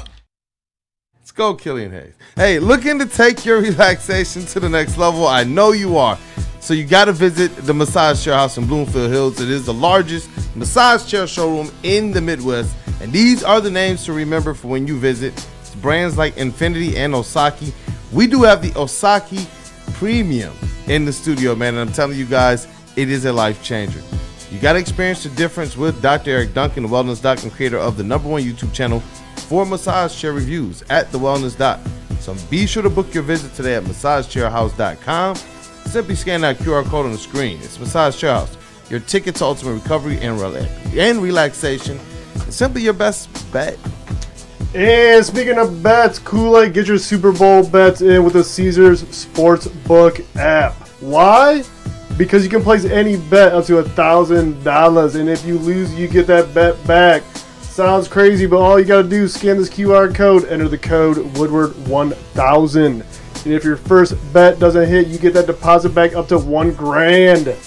Minimum bet $20. Download the Caesars Sportsbook app today. The official sportsbook of Woodward Sports. Use code Woodward1000 or scan the QR code on the screen. We Some more breaking news, man. I mean, Artemi Panarin. Boy, this is the show for breaking news. The bread man. Yeah, the bread man gets traded from the Rangers to the Kings. Didn't see that one coming. LA is a point back of the final wild card in the NHL Western Conference. He was a name that was kind of linked to the Red Wings a little bit. So, hell of a scorer. Not very good defensively. I would say a sieve defensively. But offensively, he would have helped you immensely. So he's off the board. He's in Los Angeles. There's your breaking news. So we've had breaking news on Anthony Davis being traded to Washington, Artemi Panarin being traded to the LA Kings, and unfortunately, the death of the great Mickey Lolich. Yep. Hey, even broke the Jaden Ivey news yesterday. And that's right. That's right. Hey, y'all stay tapped in with the show. Smash that like button. Hey, shout out. Super Bowl 60 right now. The Seattle Seahawks are favored. They are a 4.5-point favorite going into the games. A lot of people think it's going to be a blowout. A lot of people don't believe in what Drake May and the Patriots are. They believe they kind of lucked up to get there. With that being said, it doesn't matter what they think. The 4.5 is the number. Shepard got me thinking about upsets. Since no one believes in the New England Patriots, who are some other teams that no one believed in, but they went on ahead to win the Super Bowl? Now, I got 10 teams in my estimation. The top 5 we have for the back wall. If you thought Super Bowl upsets, you get 5 cracks at it. Okay. Who are the top 5 upsets in the modern Super Bowl era that you think about? See if you got this right. Oh, so when you say modern era. Not the modern era, sir. Okay. The Super Bowl era. So the first one I think of is Jets over Colts. And? Is that right? You would be absolutely correct. Okay. I think that was Super Bowl 3, but I don't know for certain. Super Bowl 3, 1968. Eli Manning beating the Patriots. Pick one. I don't care. One of those. Okay. And then the other one for me would be John Elway beating the Packers. Okay, Patriots. Okay. You still have 2, but all right. How about this one? How about the Raiders beating the Vikings? All right. That's in the 70s. The Raiders. Is that in there at all? Vikings. Here we go. We'll start with number 10. Okay. Number 10, 1981. It was the Raiders over the Philadelphia Eagles. Now, I believe this is the Philadelphia Eagles' first time in a Super Bowl. Yeah, that Rod Martin was the MVP. He was a linebacker for the Raiders. That was Tom Flores, Jim Plunkett, and the Raiders winning. Yeah. Okay. +3 was the spread before the game. Okay. Here's another one. 1972, we know what happened. The Miami Dolphins infamously went 17-0, won the Super Bowl as well. So that was an upset. That they No. Oh. I was going to ask you, what happened in 1973? They played the Redskins, and they lost to George Allen's gang. Right? Am I right about that? The Dolphins won. Well, the Dolphins won. The Dolphins won, right. Which I want to ask you, how is a team that goes undefeated the year before now an underdog? Going into that game. I have no idea. I don't know what Vegas was thinking. That makes no sense to me whatsoever. You would think they would be a heavy favorite. 100%. How good was Washington that year? I believe that was the beginning of the start for the Hogs. Is that Riggins first? No. Riggins later. No, that was Billy Kilmer. You got me beat. Yeah, that was well before that. Yeah. Yeah, and until Art Monk. Until Art Monk, Doug Williams. and Daryl Green. Yeah, like that's when I come into Doug Williams. There you go, shout out. Yeah. So we'll have some fun. 2 things that I want to do: one tomorrow, one Friday. The one I want to do tomorrow: top 10 Super Bowl catches. Oh, the top 10. We'll do top 10 Super Bowl catches. I think it's only fitting if I do top Super Bowl catches. One of my teammates. Yeah. One of my former teammates might be pretty high on that list. I'm not saying anything. Pretty sure. Santonio Holmes? I think he should be. Yeah. You real with that? Oh, I'm sorry. I should not be spoiling that. Nah, I'm messing with you. But yeah, 100%. Like if he's not 1, he's 2 or 3. Considering that catch, we'll talk about it more. So it'll be your poll, though, right? Yeah, okay, I want to see that. I'm excited. Can we do a Braylon's breakdown associated with it, do you think? Is that possible? I'm 1 or 2 of them? Okay. Sure, we can do 3. Maybe the top 3. Okay. And side note, if you're looking for David Tyree, you might not be happy where he's at. You might not be happy where he's at. Well, that is a name that comes to my mind. Okay. Yeah, he's not going to be in the top 5. All right. And then Lynn Swan, go ahead. That was at the Rose Bowl. Lynn Swan's catch was at the Rose Bowl. Steelers against the Cowboys, sure. If it was at the Rose Bowl, it's one of the more iconic catches in Super Bowl history. 1,000%. All right, here we go. 2004. 2014. This is number 7. This is number 8 on this list. 2014. Kind of remember that year. There was a guy and a team that broke a lot of offensive records that year. Shattered the offensive record. In fact, the first game of the season, this team played against the Ravens, and the quarterback had 7 touchdowns in that game. And they played a little faction. If you know WWE, you know what faction is, called the Legion of Boom. It was the Seattle Seahawks versus the Denver Broncos. That game started most infamously in a safety. Yeah. They were that was an ass kicking. That was the definition of an ass kicking. They were 2.5-point underdogs, and they won 49-8. Not even close. 49-10. I think 49-10 touchdown and the field goal. Demaryius Thomas, rest in peace, only touchdown for the Broncos. That was one of the more disappointing. That and San Francisco against Denver when the Niners beat John Elway and company 55-10 was one of the two of the more disappointing Super Bowls that I was really looking forward to and really not being able to stay all the way through it. Like, that was the Super Bowl where I was like, everything my dad told me about Jerry Rice was true. Yeah. Because that was 255 yards. Oh, my God. It was nasty. But, yes, so where are we? Was he MVP in that one? He was. Okay, because Montana was MVP in the other 3 that they won. Yeah. Yeah, like Jerry Rice. We were talking about those Terrell Davis stats as it relates to playoffs. Like, Jerry Rice stats are just ridiculous. Yeah. I mean, he's the greatest wide receiver of all time. 100%. Yeah. 2018. And it's not close, by the way. Okay, 2018. I would agree. Yeah. I would agree 100%. 2018, there was a team called the Eagles. And there was a quarterback named Carson Wentz who led his team to 11-5 record, or 11-4. And then he gets injured. And here comes Nick Foles. The former Spartan. 100%. Most notably, caught a pass touchdown as well as throwing for 3, and then he had 455 yards. What do you remember about that game? Because you know that infamous game. That play, unfortunately. Is it that play, or is it that a certain player did not play in that game, and to this day, we don't know why? That was the Malcolm Butler sit-down game. That's right. That's when Bill, to this day, and even in the documentary, mum was the word. Like, we still don't know why Malcolm Butler didn't play in that game. What's the speculation? It can't be just missing curfew. It can't be. The thing that I heard the most, which is crazy because it's the craziest one, is that there was some inappropriate relations with him and somebody's significant other or somebody's on the team. The night before? Maybe the information was found out around that time. I don't know if I believe it. That's the one I've heard the most consistent. But I'm going to stay away from it. But, yeah, to this day, I don't understand what happened in that. I don't either. You legitimately have Alshon Jeffrey, who I thought was an overrated receiver, go off for 170. Meanwhile, you got a guy on your team that can lock him up. Yeah. Like, Bill Belichick had his Kobe moment. That was Kobe saying, I'll sacrifice the championship to get rid of Shaq. Right. That was what Bill Belichick did. Yeah. I still don't get it. That's number. That's a tough one, man. Because, look, maybe the legs were weak because of that. I don't know. The infamous boxer, the boxer knowledge. Yeah. All right, cool. So I still don't get that to this day. And then there's no conversation about it. Like, come on, Bill. I need Bill to get drunk one day and just. How does nobody tell us what happened? Nobody have the conversation. That lets you know everybody was scared of Bill and still is. I mean, there's no coach that says it. No player says it. Somebody other than Belichick has to know him and Malcolm Butler. Somebody else has to know. And nobody said anything. Everybody is still scared of Bill Belichick in that building except Robert Kraft. Yeah. Robert Kraft and maybe Mike Vrabel are the only two that do not care. All right, hold on. I'm just trying to get to the top 5. With the top 5, we got those on the backboard. Here are the top 5. 5. Oh, yeah. There you go. Right. 1970 Vikings. Len Dawson and company. Okay. Plus 12. And look at the final score. I know. They beat their ass. Yeah. Plus 12. Look at Carl Eller right there. Love that picture. Number 4, which will also say 5.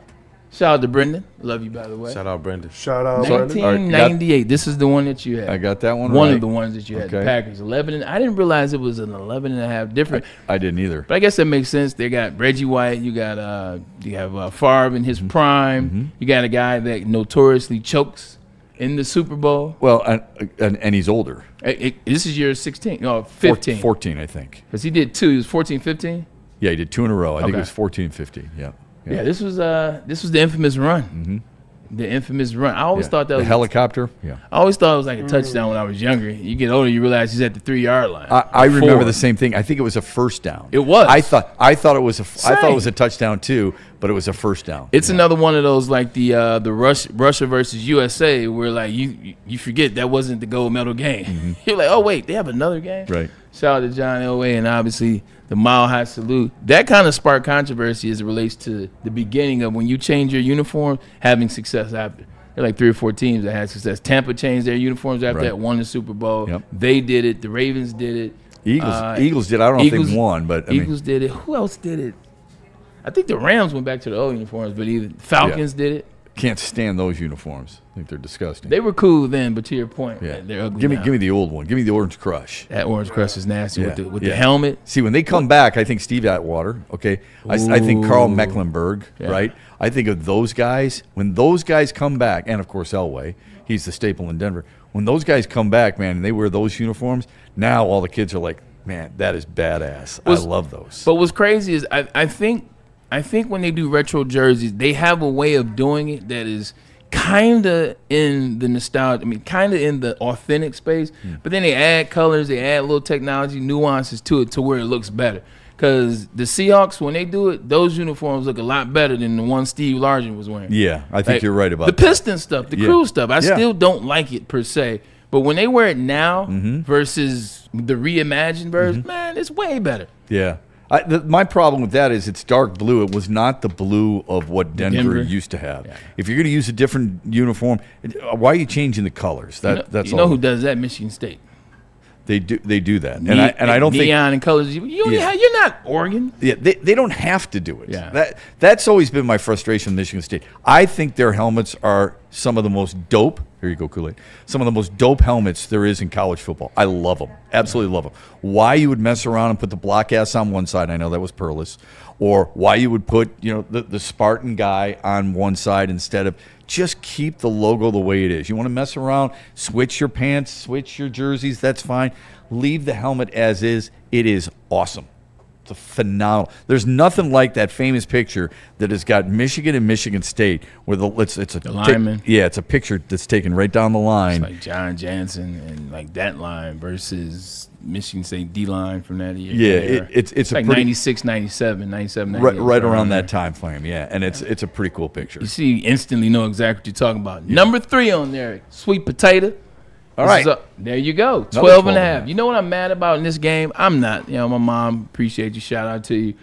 Legitimately, we went to the Super Bowl. I was in the league. This year I made the Pro Bowl. You making the rounds and going on to all the events. Like, at all these events, you make money. You make money. I probably walked away with about $50K from events and things that I had done in that 4 or 5 day round. I told my mom, I said, Mom, I'm just about to put it all on the Giants. I said, I know the Giants are going to win. I said, it's 11-1. It was 11-1 and then went up to 12 and a half. Wow. It was 11-1. I said, Mom, just put this 50 I won, just put it on the game. They're going to win. You're not going to beat this team What made you twice. say that? It's tough to beat a defensive line like that. They're good twice. Like, I knew that team. Offensively, I was like, they're not necessarily good offensively. But defensively, that defensive line was real. And I know that it could cause some problems in some matchups. And I saw it. I'm like, they struggled. Patriots struggled with the Giants first time they played. And then they obviously won. So I just was like, I feel it. And it won. But Mom was like, oh, man, you must have been. How about just 10? Instead of not all 50, how about just 10 on them? But Mom made a point. She said, you play in the NFL and you shouldn't bet on games. Wasn't there somebody that did that and got in trouble? I was like, yeah, it was baseball, but you're right. So yeah, but he was still involved in the game. You weren't. But I hear what your mom's wise. She's a wise woman. Wise. Okay. I didn't bet. Plus I was on NFL property because I was around the corner. You know what I'm saying? The Jameson Williams rule. Gotcha. I was being funny, having some fun with NFL. But this game, this was like peak. Yeah. This is peak. A team that wasn't supposed to win, the team that had a destiny, won all those games in the playoff. I mean, the postseason. Some felt this was the biggest upset.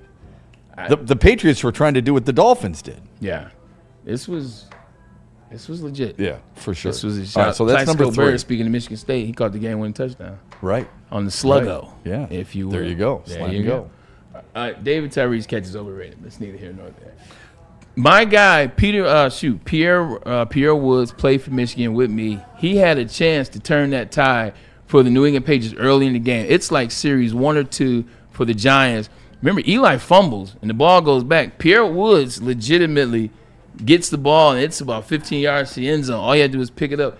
He tried to scoop and score, but he looked ahead as opposed to finish the scoop, and then they fall on it, don't turn it over, and the rest is history. Number 2 on this list. Here you go. Here's your Patriots. Plus 14. No way they're going to beat the greatest show on turf. Kurt Warner, Torrey Holt, Isaac Bruce, Marshall Faulk. Did not know that was 14. It's no way this guy. He's a backup quarterback. Yeah. He's not even that good. He was drafted in the 7th round. Insert Adam Vinatieri. That's right. Insert Adam Vinatieri and the Rams. I didn't realize the point spread was that big. Wow. He's a backup quarterback. At that point, yeah. Yeah, but what he had done, I guess you're right. I mean, now that you look back at it after what was accomplished, and you're like, how could they have been that big of an underdog? But at the time, when he wasn't Tom Brady. Yeah, he wasn't Tom Brady. Yeah, he was just some guy from Michigan that slipped in the draft. That's a good one. That's a really good one. All right, so I've only got 2 so far. And number 1. Number 1, it's got to be. It's got right. The Jets and Colts. Yeah. There you go. Joe Namath, in your estimation, one of the most overrated players in the Football Hall of Fame. Plus 18, the Colts. And I will always tell you this, I do not understand why Johnny U didn't play the whole game. Plus 18. Yeah. That's crazy.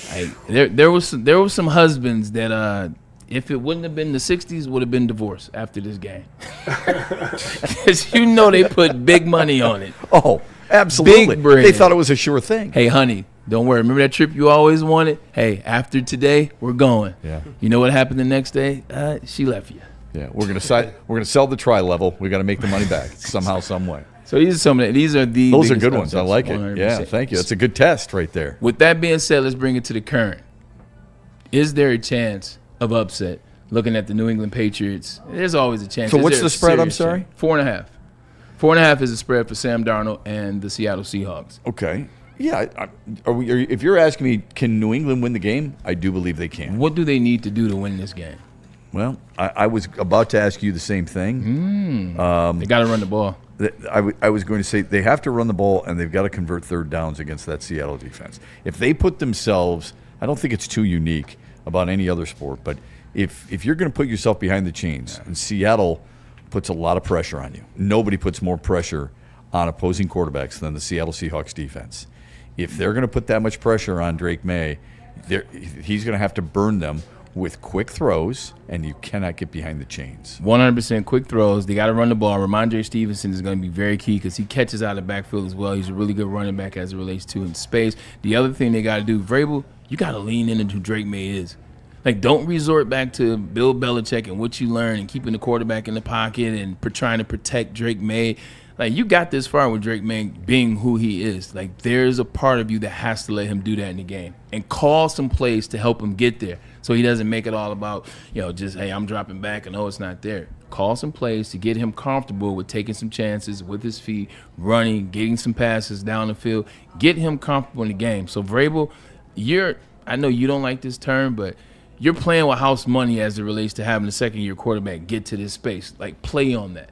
Like, he's fearless. Mm-hmm. Like, you don't want to be the one to bottle him up a little bit. Now he's playing nervous. Keep a little bit of that fearless element. I think that will go well in this game. Which team has the greatest sustainability? Like, we talk about windows. People love to talk about windows all the time. Who's got the larger window between these two teams? It's not like Seattle's old. They've got a nice blend. They've got a really nice mix. I'd say it's tough. I'd say Seattle.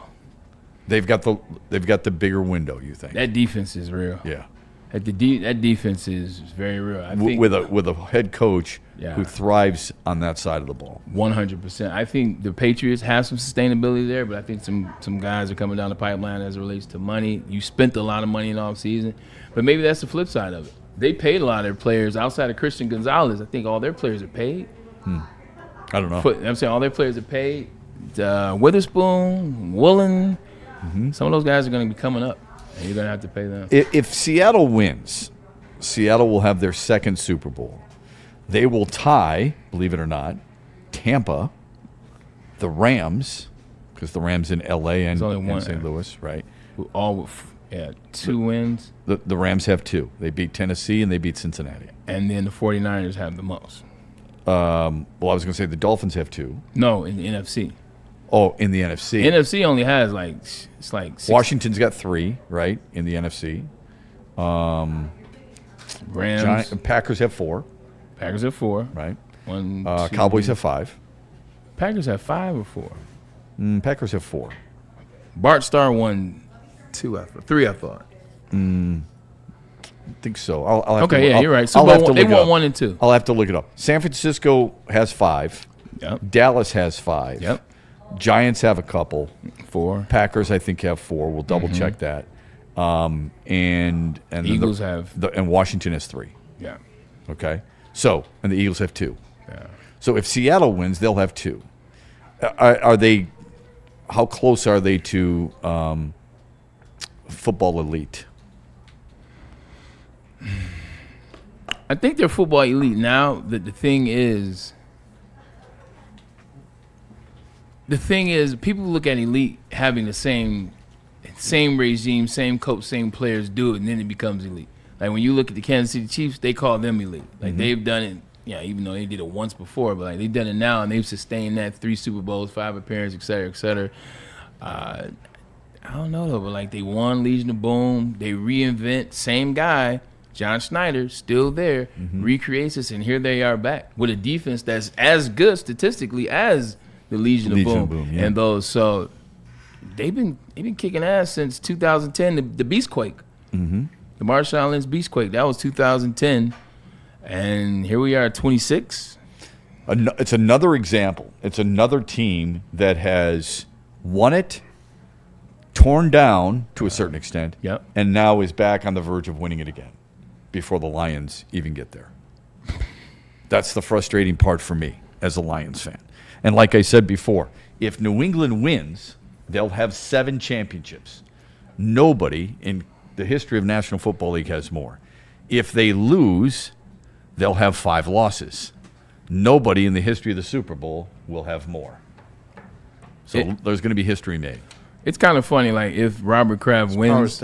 Robert Kraft wins, 100% is. Robert Kraft wins this year. Well, let's just say the Patriots. Patriots win, and by a fact, he wins. Now he's at all those, and he didn't get in this year. Because that would be like the coup de grace. Like he got in, and oh, by the way, he won the Super Bowl. Yeah. Like, he's going to win the Super Bowl potentially. And then it's like, man, you MFers. Who should be in more, him or Belichick?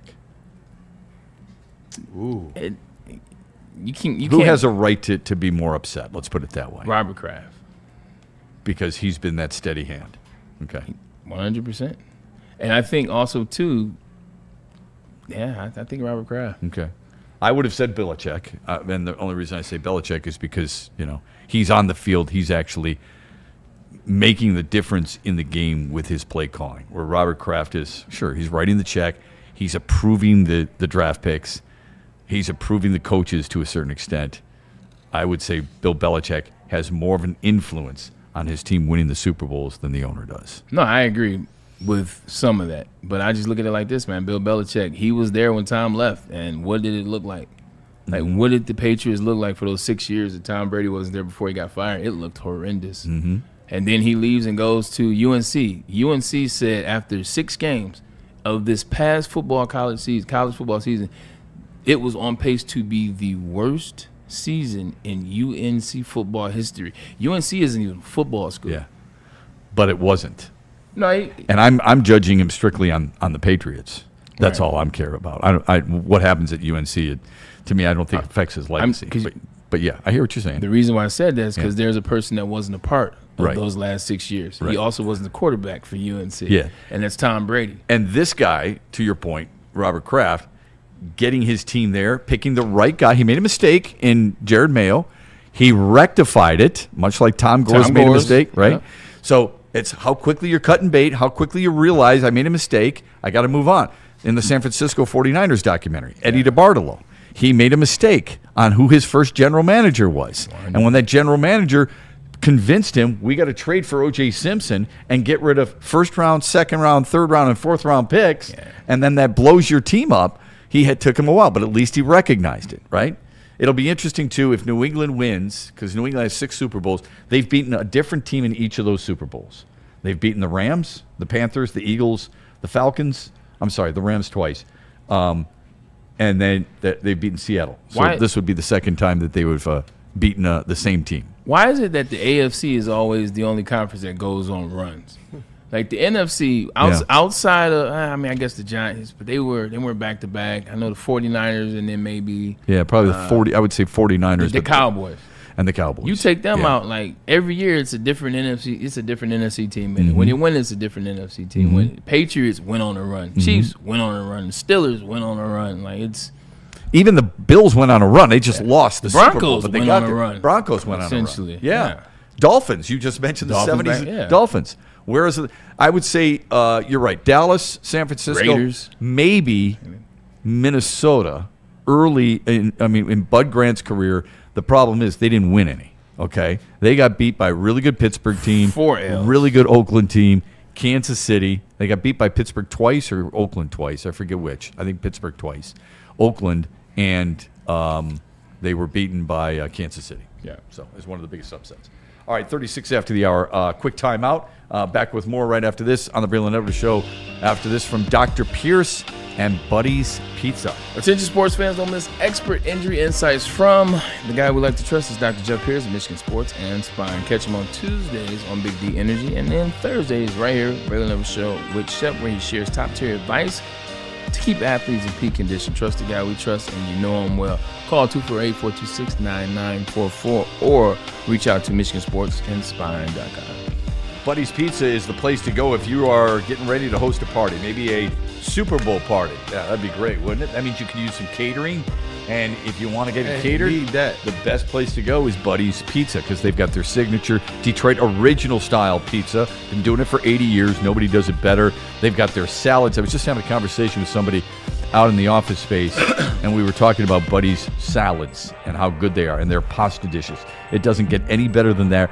You use the promo code Woodward20, and you get 20% off your next catering move, as long as you're spending $200 or more. Save 20% on that. Go to Buddy's Pizza and Buddy'sPizza.com today. I don't have that. When you have everything you need to get stronger, just around the corner, you can give everything you've got. Just 30 more seconds. With over 2,800 locations, there's always a Planet Fitness near you. Join the club today and get your first month free. Just $1 down, $15 a month. No commitment. Deal ends Friday, February 13th. See what you got. Planet Fitness. We're all strong on this planet. Big injuries, big news. Twice a week, Dr. Jeff Pierce from Michigan Sports and Spine joins Woodward Sports Network for the Injury Insider Report. Big D Energy Tuesdays at noon. Braylon Edwards and Shep Thursdays at 3:30. Get expert analysis and in-depth breakdowns on the latest sports injuries from the man trusted by top athletes in the community, like D-Mac. Whether it's the Lions, Pistons, Tigers, or Red Wings, Dr. Pierce talks us through it all. Don't miss the Injury Insider Report with Dr. Jeff Pierce, your go-to source for understanding the impact of injuries on the games and players we love. Only on Woodward Sports Network. Scan the QR code on the screen or go to MichiganSportsandSpine.com to see if Dr. Jeff Pierce can help you.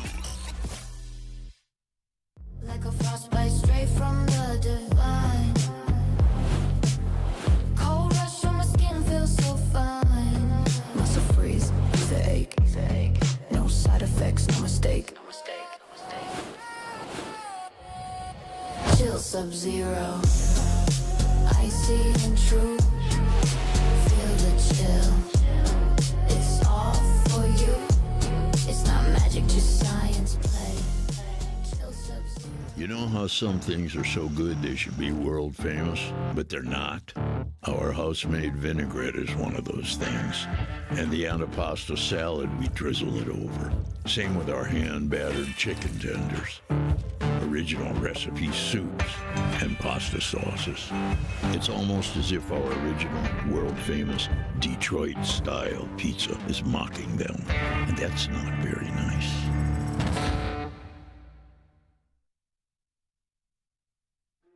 Why do we fight? We fight to protect the innocent, to hold the powerful accountable, to bring the oppressors to justice. Why do we fight?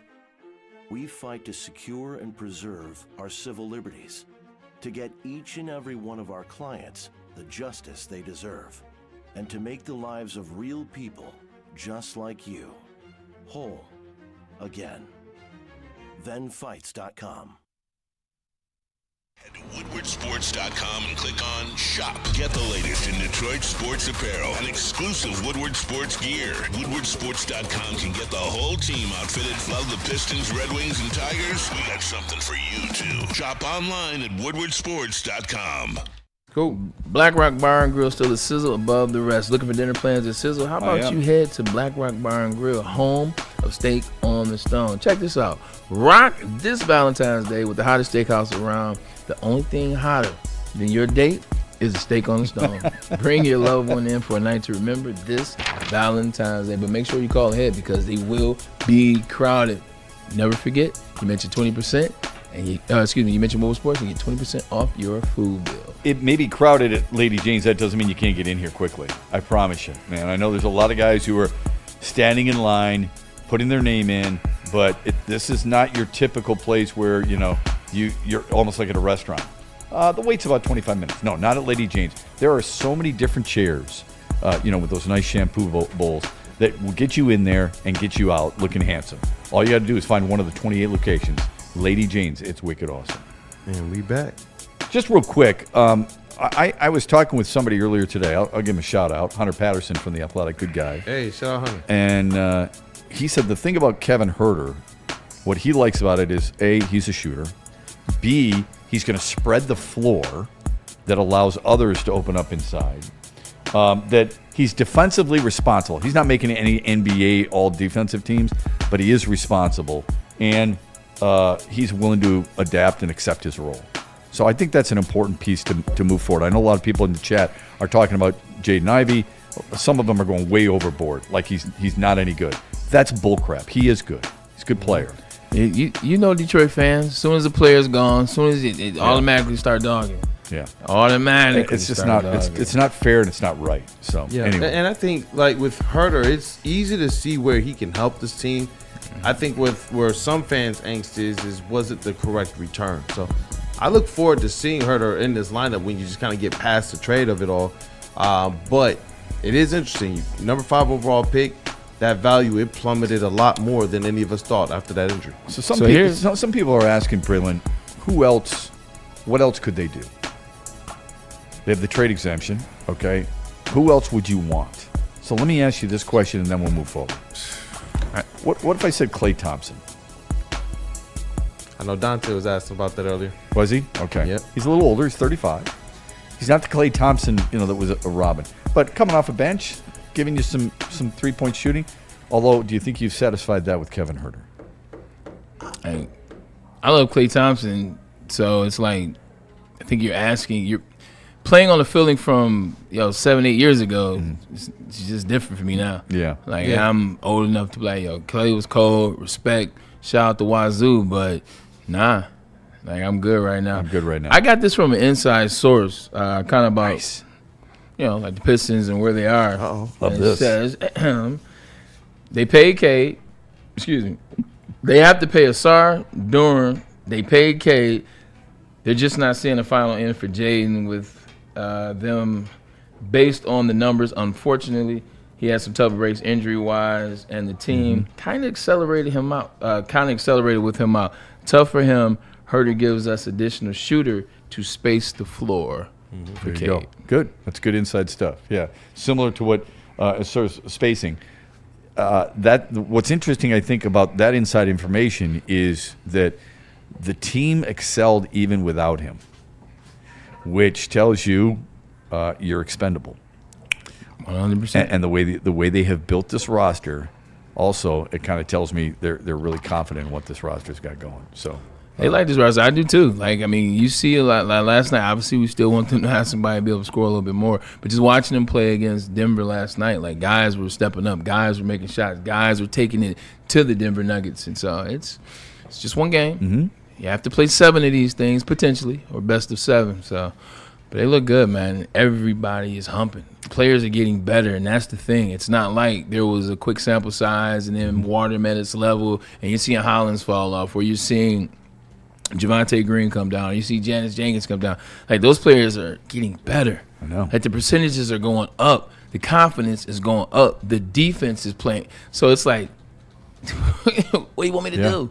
What if I said Luke Kennard? I'm not against that one.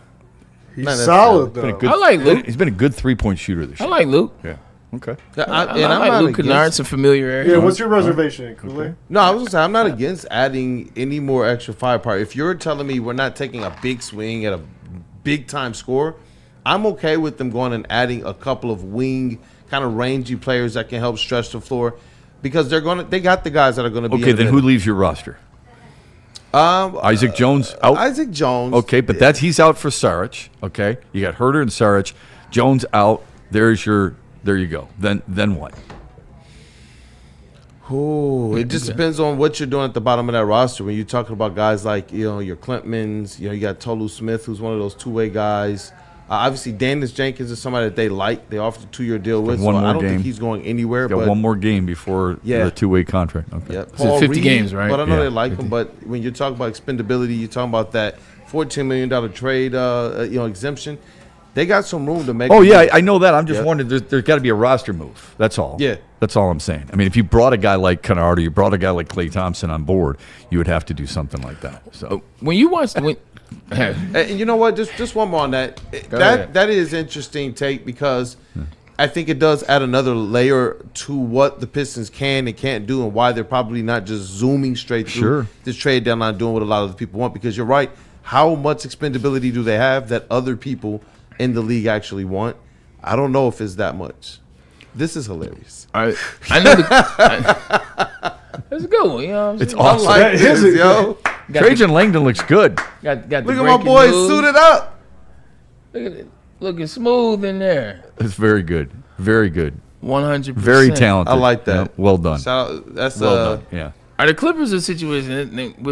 It's the Clippers, so all I need is 5 seconds.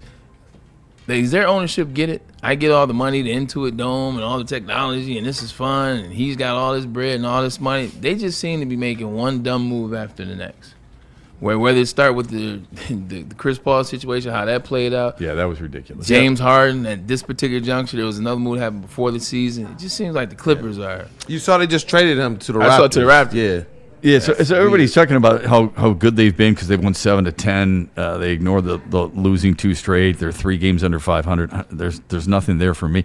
I applaud them for trading James Harden. Yeah. I wouldn't want that guy on my roster, let alone my starting unit. So, but I don't think they get it at all. Yeah. Unfortunately, James Harden has been like the most consistent thing for the Clippers the last 3 years. That's true. Yeah. Although, yeah, Kawhi Leonard's been pretty good lately. Yeah, when he plays. You know how a lot of individuals can hurt the legacy.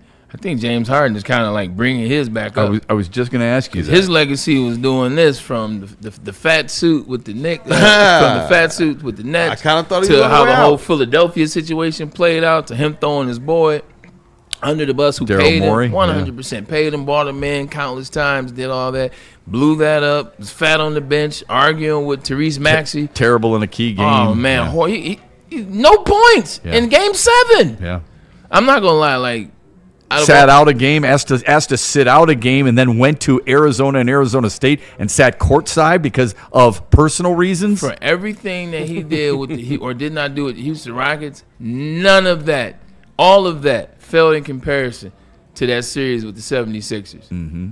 Because he had a 50-point game, so it was like, oh, James Harden's back, like Game 4, and then had 0 points in a closeout.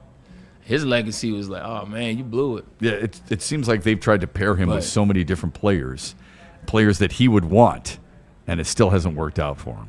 When they keep trying to pair you with other, and it does not work out time and time and time and time again, you know what that tells me? It's a common denominator. It's a you thing. It's a you thing. It is a you thing. Yeah. All right, you got something funny with the football, right? You got one more thing regarding the NFL? Is that what you were getting into? No. It was just graphic. Oh, I'm sorry. Okay, no, I thought you were good. pointing because you wanted something. Oh, huh? You want to do the super chats? Oh, the menu. Oh, yeah, exactly. Oh, okay. Yeah, I forgot about that. Put it up. Yeah. So Dad just sent this to me, so I was checking my phone. Pops, what's up, Big Stan? Did he put this together? This is Dad. Wow, good for him. This Smoked brisket. That is kick ass. Sunday, February 8th starts at 6 p.m. I'll probably be over there at 5:15. Stake my claim. Make sure we're good. But barbecue food menu. Man. Barbecue wings. Making me hungry. Fried wings. Baked fried wings is what it's supposed to say. Beans, smoked brisket. Yes. Oh, no, there's no guard for that. Baked beans, smoked brisket, green beans. Now, one thing you'll know about my dad, his favorite thing on this earth, cake. Not named chicken, not named cake. It's chips. When we used to go on track trips, football trips. You're talking about potato chips. I'm talking about potato chips. Okay. The chips. Like that joker would go in the store and buy 10 bags of chips and just taste them, sample them. Like, really? So I, by nature, am a chip guy. Okay, so tell me about is it barbecue, sour and cream? Is it salty? Is it plain? I like plain chips, but I'm a plain guy, right? Okay. Yes, I know. You're going to say you're right. You're 100% right. That's all right. So for me, it's I guess barbecue is okay, but he's a plain guy, man. Okay. He doesn't mess with the. Does he have a certain brand that is his go-to brand? When I was younger, he used to mess with Lay's. Okay. Then he used to mess with Jay's. Jay's is really good. 100%. There used to be a lot of like white and blue. Wise is really good. A lot of white and blue bags in the car. Wise. He's had a couple of those over the years. Because that's out in New York. He right? Well, when I played for the Jets, sure, a couple of those. Yeah, that's the light blue. Chips. Chips is his thing. Better made chips for me. Which one though? The regular. The yellow bag. The yellow bag. How barbecue go tough every now and then. How barbecue is good. Yeah. You know what's so funny? I'm against the grain as it relates to Better Made. All right, everybody's either plain or barbecue. What do you? I'm hot. Yeah, hot barbecue. Oh, you're hot barbecue. No, it's just hot. Just hot. Yeah, hot. Okay. Like the red bag. Oh, I got you. The red bag. Yeah, the I'm one the that red bag. and it says hot on the bag. 100%. Right. Okay. I'm the red bag. Threw me a curveball there. I thought maybe you were going sour cream. Because if you get a barbecue, not to cut you off, if you get a barbecue bag and it doesn't have the perfect seasoning on it, you know what it tastes like? It tastes like a yellow bag chip.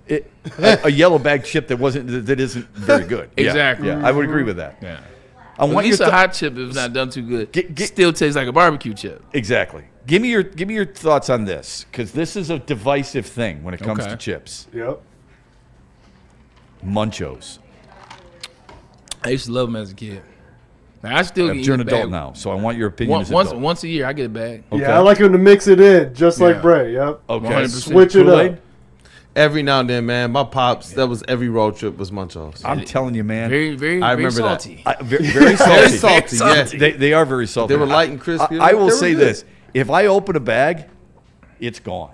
Yeah. I agree. I will eat it at one. I'll sometimes when I'm driving, if I'm going long distance, like I did this past weekend, I'll swing by, I'll get a drink, and I'll get a bag of Munchos. And that Munchos bag does not last the trip. Okay, what are some obscure chips that we like? You said Munchos. We can just keep going around in circles. You started with Munchos, hot fries. Oh, like back in the I tear some hot fries up. Andy's even now, hot fries. Maybe once every 2 years on the hot fries. What about you? Oh no, same thing. But hot Cheetos was my thing. When I can't eat them like that no more. But hot Flavor Cheetos. Hot Cheetos is like top 3 chip all time.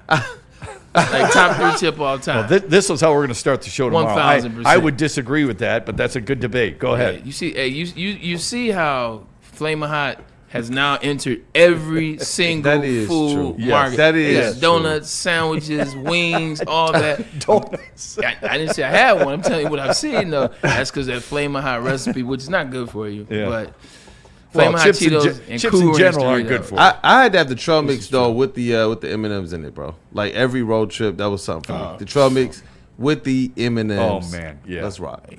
Yeah, if you give me that too, what kind of M&Ms? Then that leads into a different. They always come with the freaking chocolate ones, but I'm one. You gotta go and get the original M&M, man. You have to. So there's some that actually make it with the original. You give me peanut butter M&Ms, man. You get the peanut butter. Bag. All right. Oh, dude, it is nearly impossible for me to put that. You know what? I do got my obscure snack though, and my pops and I, we literally at least once a year or every now and then we hunt down different candy stores for the original sweet tart. That was something we had the big one, not the little. I'm talking about the really big chewy one with the little line. The Ridges. Yeah, that one. My mouth right now is just going. That crazy. one was the one. Big old. I remember those. Crazy, yeah. That was okay. What about Camp? you? He switched it to candy, but I like that too. I like that. Well, I gotta go hot fries adjacent with Takis. Man, Takis? Takis, but check it out though. Down in Texas though, HEB's a food chain down there, grocery. Loquitos, just like Takis. I was mad when I left San Jose playing for the 49ers, and then Takis became mainstream. Because when I was out in Cali, them Takis were still hitting treat. Oh yeah. So like coming back home, nobody really knew about them. So I bring my bag, have some Takis. Hey man, these are really good. Now Takis are everywhere. Okay. It's kind of like your song. It's kind of like one of your favorite songs on an album that's not on the radio. It's not a single. You feel like it's just yours. Yes. And then once that song comes out on like a re-release or a live album edition, people love it. Good one, yeah. Like that Usher song, Superstar. Me and like back in college, me and my girl in college. And then after that, just me. That was my song. CP, like, that was my joint. I was like, yo, this is the joint. Nobody knows about this. This is the hit. Right. And then he comes out and does Tiny Dust and does a remix, and now everyone is singing it. So I was like, boo, I hate the song. I hate the song. That would be, for hilarious. me, it probably would be AC/DC's Black Album, Back in Black Album, Giving the Dog a Bone. I think that or Have a Drink on Me. Those two are the better songs. And all I kept hearing was You Shook Me All Night Long, which I don't even like. Yeah. Everything else I like on that album. Fair. What were you going to say? I was going to say, what's the verdict Funyuns. on Sun Chips? Funyuns. Funyuns. Sun Chips are out. Sun Chips are out? No way. There's one. But when they first entered the scene, though, they were good. I was just about to say, depends on What, the era. the cheddar? Right. I think no it's the way, man. right. I'm flavor. feeding it to the pigeons. Braylon and I grew up in the same era. We- 1,000%. And also, too, they lied to us and told us they're healthy. So, I mean, I'm like, man, these are good. These are cheddar. They're healthy. Yeah. You're eating Cool Ranch Doritos. Yeah. At least I'm eating some healthy stuff. What about Liar. Goldfish? The snack that's always there. Goldfish. Oh, yeah. We got I watch too much TV, man. What about Cheez-Its? Cheez-Its for sure, but the originals are fine. I like the burnt ones. I love the ranch version. Oh. Like I love ranch or white cheddar. I like that. Now the white cheddar, that box would be gone. You open it at the I house. love that. All right. That's Chet. the Those are Jason really Williams good. kind. That's a really fun discussion. Let's continue that tomorrow if we can. Let's Pick up on that tomorrow a little bit. It's really good. Let's get to some super chats quickly. I apologize. Yeah. Getting Oh, there yeah. late. Oh, Okay. 4 minutes to get through fire, 6 now. They just sent in another super chat, man. Shout out to the people for being here. If Appreciate you didn't you get guys opportunity out there, man. to smash Show 'em that like button. And Exiled Hanson 89, 199 super chat says Snyder's. Oh, you know what? This is a good Hey, one. pretzels. Oh, yeah. Snyder's Yeah. honey mustard Sourdough. Hey, None of us brought That's a I'm a dope pretzel one. guy. Yeah. No, That one is Snyder's dope. is amazing. Yes. Yeah. I like that one. Only thing about Snyder's, man, you catch the wrong angle and you will crack a tooth. I was just going to say, I think they're too big. I think they're too big. The Bavarian version, like the Snyder's, the thicker, man. I'll take the sticks. I'll take the Like, hello, the doctor. pretzel sticks. Yeah, I get love you. pretzels are great. Yeah, pretzels are Better Made makes a good pretzel They ride. do. That's yeah, what they call the pretzel ride. Yeah, pretzel rod. They're really good pause. with beer. Okay, that was good. It is. It's I like really that. good with beer. I like that. Yeah. Go ahead, Kool-Aid. Snyder's. That's a good one. That is a good Way one. to pull it. Yeah, Shout I out. like that. Shout out to Charles too, man. He sent in 3 super chats I'm seeing here. He says one Sweet Baby Ray. with the $2 super chat. He says Chris don't spend money like his dad. Look at Joe's face. That's true. That is very true, man. He also says what happened in the 7th inning is Scooble a diva/ego, or is the coaching staff front office dysfunctional? Either way, all this is bad for the Tigers. Sure is. It's a good way to put it. You could look at it both ways. So I feel like you're right about that. If Scooble believed in the Tigers in that moment, then he wouldn't have pulled himself out. Yeah, he said he gave it everything he had. That was it. We've gone over that before, and I want someone to dig. It's easy for me to say this, okay, because I'm not one throwing 98 miles an hour and throwing 100 pitches. I am tired of all sports being softer than they have in the past. I'm tired of it. The thing with Scooby, I question, and this is, I don't know this from anything. I'm just asking all the questions around the scenario. What if Scott Boras is playing the villain? What if a lot of stuff that Scott Boras is saying and the conversations, what if that's not really Scott Boras? No, I think it is. What if he's been that way? Okay, what if some of that's Scuba though?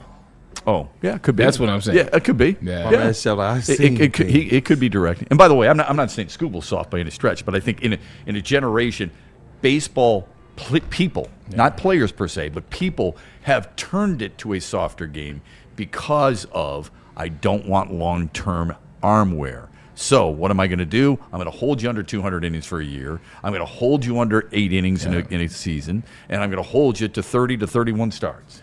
And I don't like that. To make that make sense to the people out there, realistically, related to football, the era of football that I played in is different than the era of football today because the NFL changed the rules around hitting players defensively, making flags, and doing those things. So it's not the players per se that are soft today.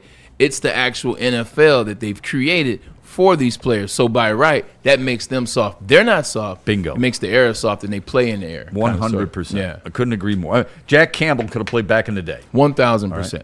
Yeah. So could Fred Warner. I like this one here. One more from our homie, our fam here, middle-aged sneaker chick with the $5 super chat. She says, shout out to Isaiah Stewart for not crashing out during the headlock from Jonas Valanciunas. She said, Jalen Duren had his back, though. Let me know when you want me to pull up. Man, that was funny. Caden Duren, walked over there. You're welcome anytime. That's first and foremost. 1,000%. You don't have to make an appointment. Come on. Although, if there's some type of specialty you have, like lemon bars or something, we're not going to say no to it. No. And I would agree with you. I liked Isaiah Stewart being able to walk away from that. He showed me something. Discipline. I was too. He showed me something. Yeah. Shout out. I feel like whenever I go to these Pistons games, Shepard, as you close it out, as I go to these Pistons games, the people that I talk about, they always rise to the occasion. Beef Stew, 11 points last night, 6 rebounds, and a non-crash out. That's a lot of kudos. And then we talk about Duncan Robinson. Duncan had 20.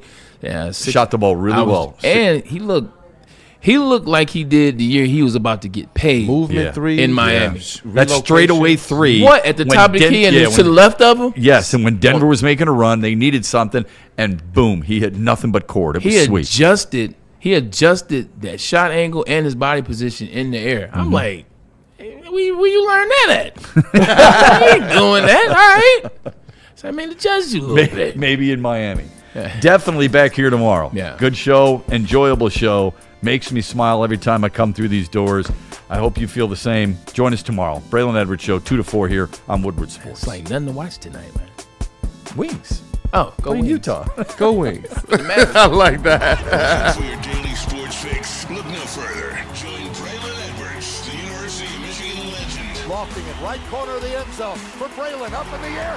Touchdown, Michigan! And Shep. Do you believe this comeback? Your favorite sports commentator as they tackle the hottest topics in the world of sports. Catch the Braylon Edwards Show with Shep, Monday through Friday from 2 to 4 p.m. on the Woodward Sports Network. Get ready to laugh, learn, and love sports like never before.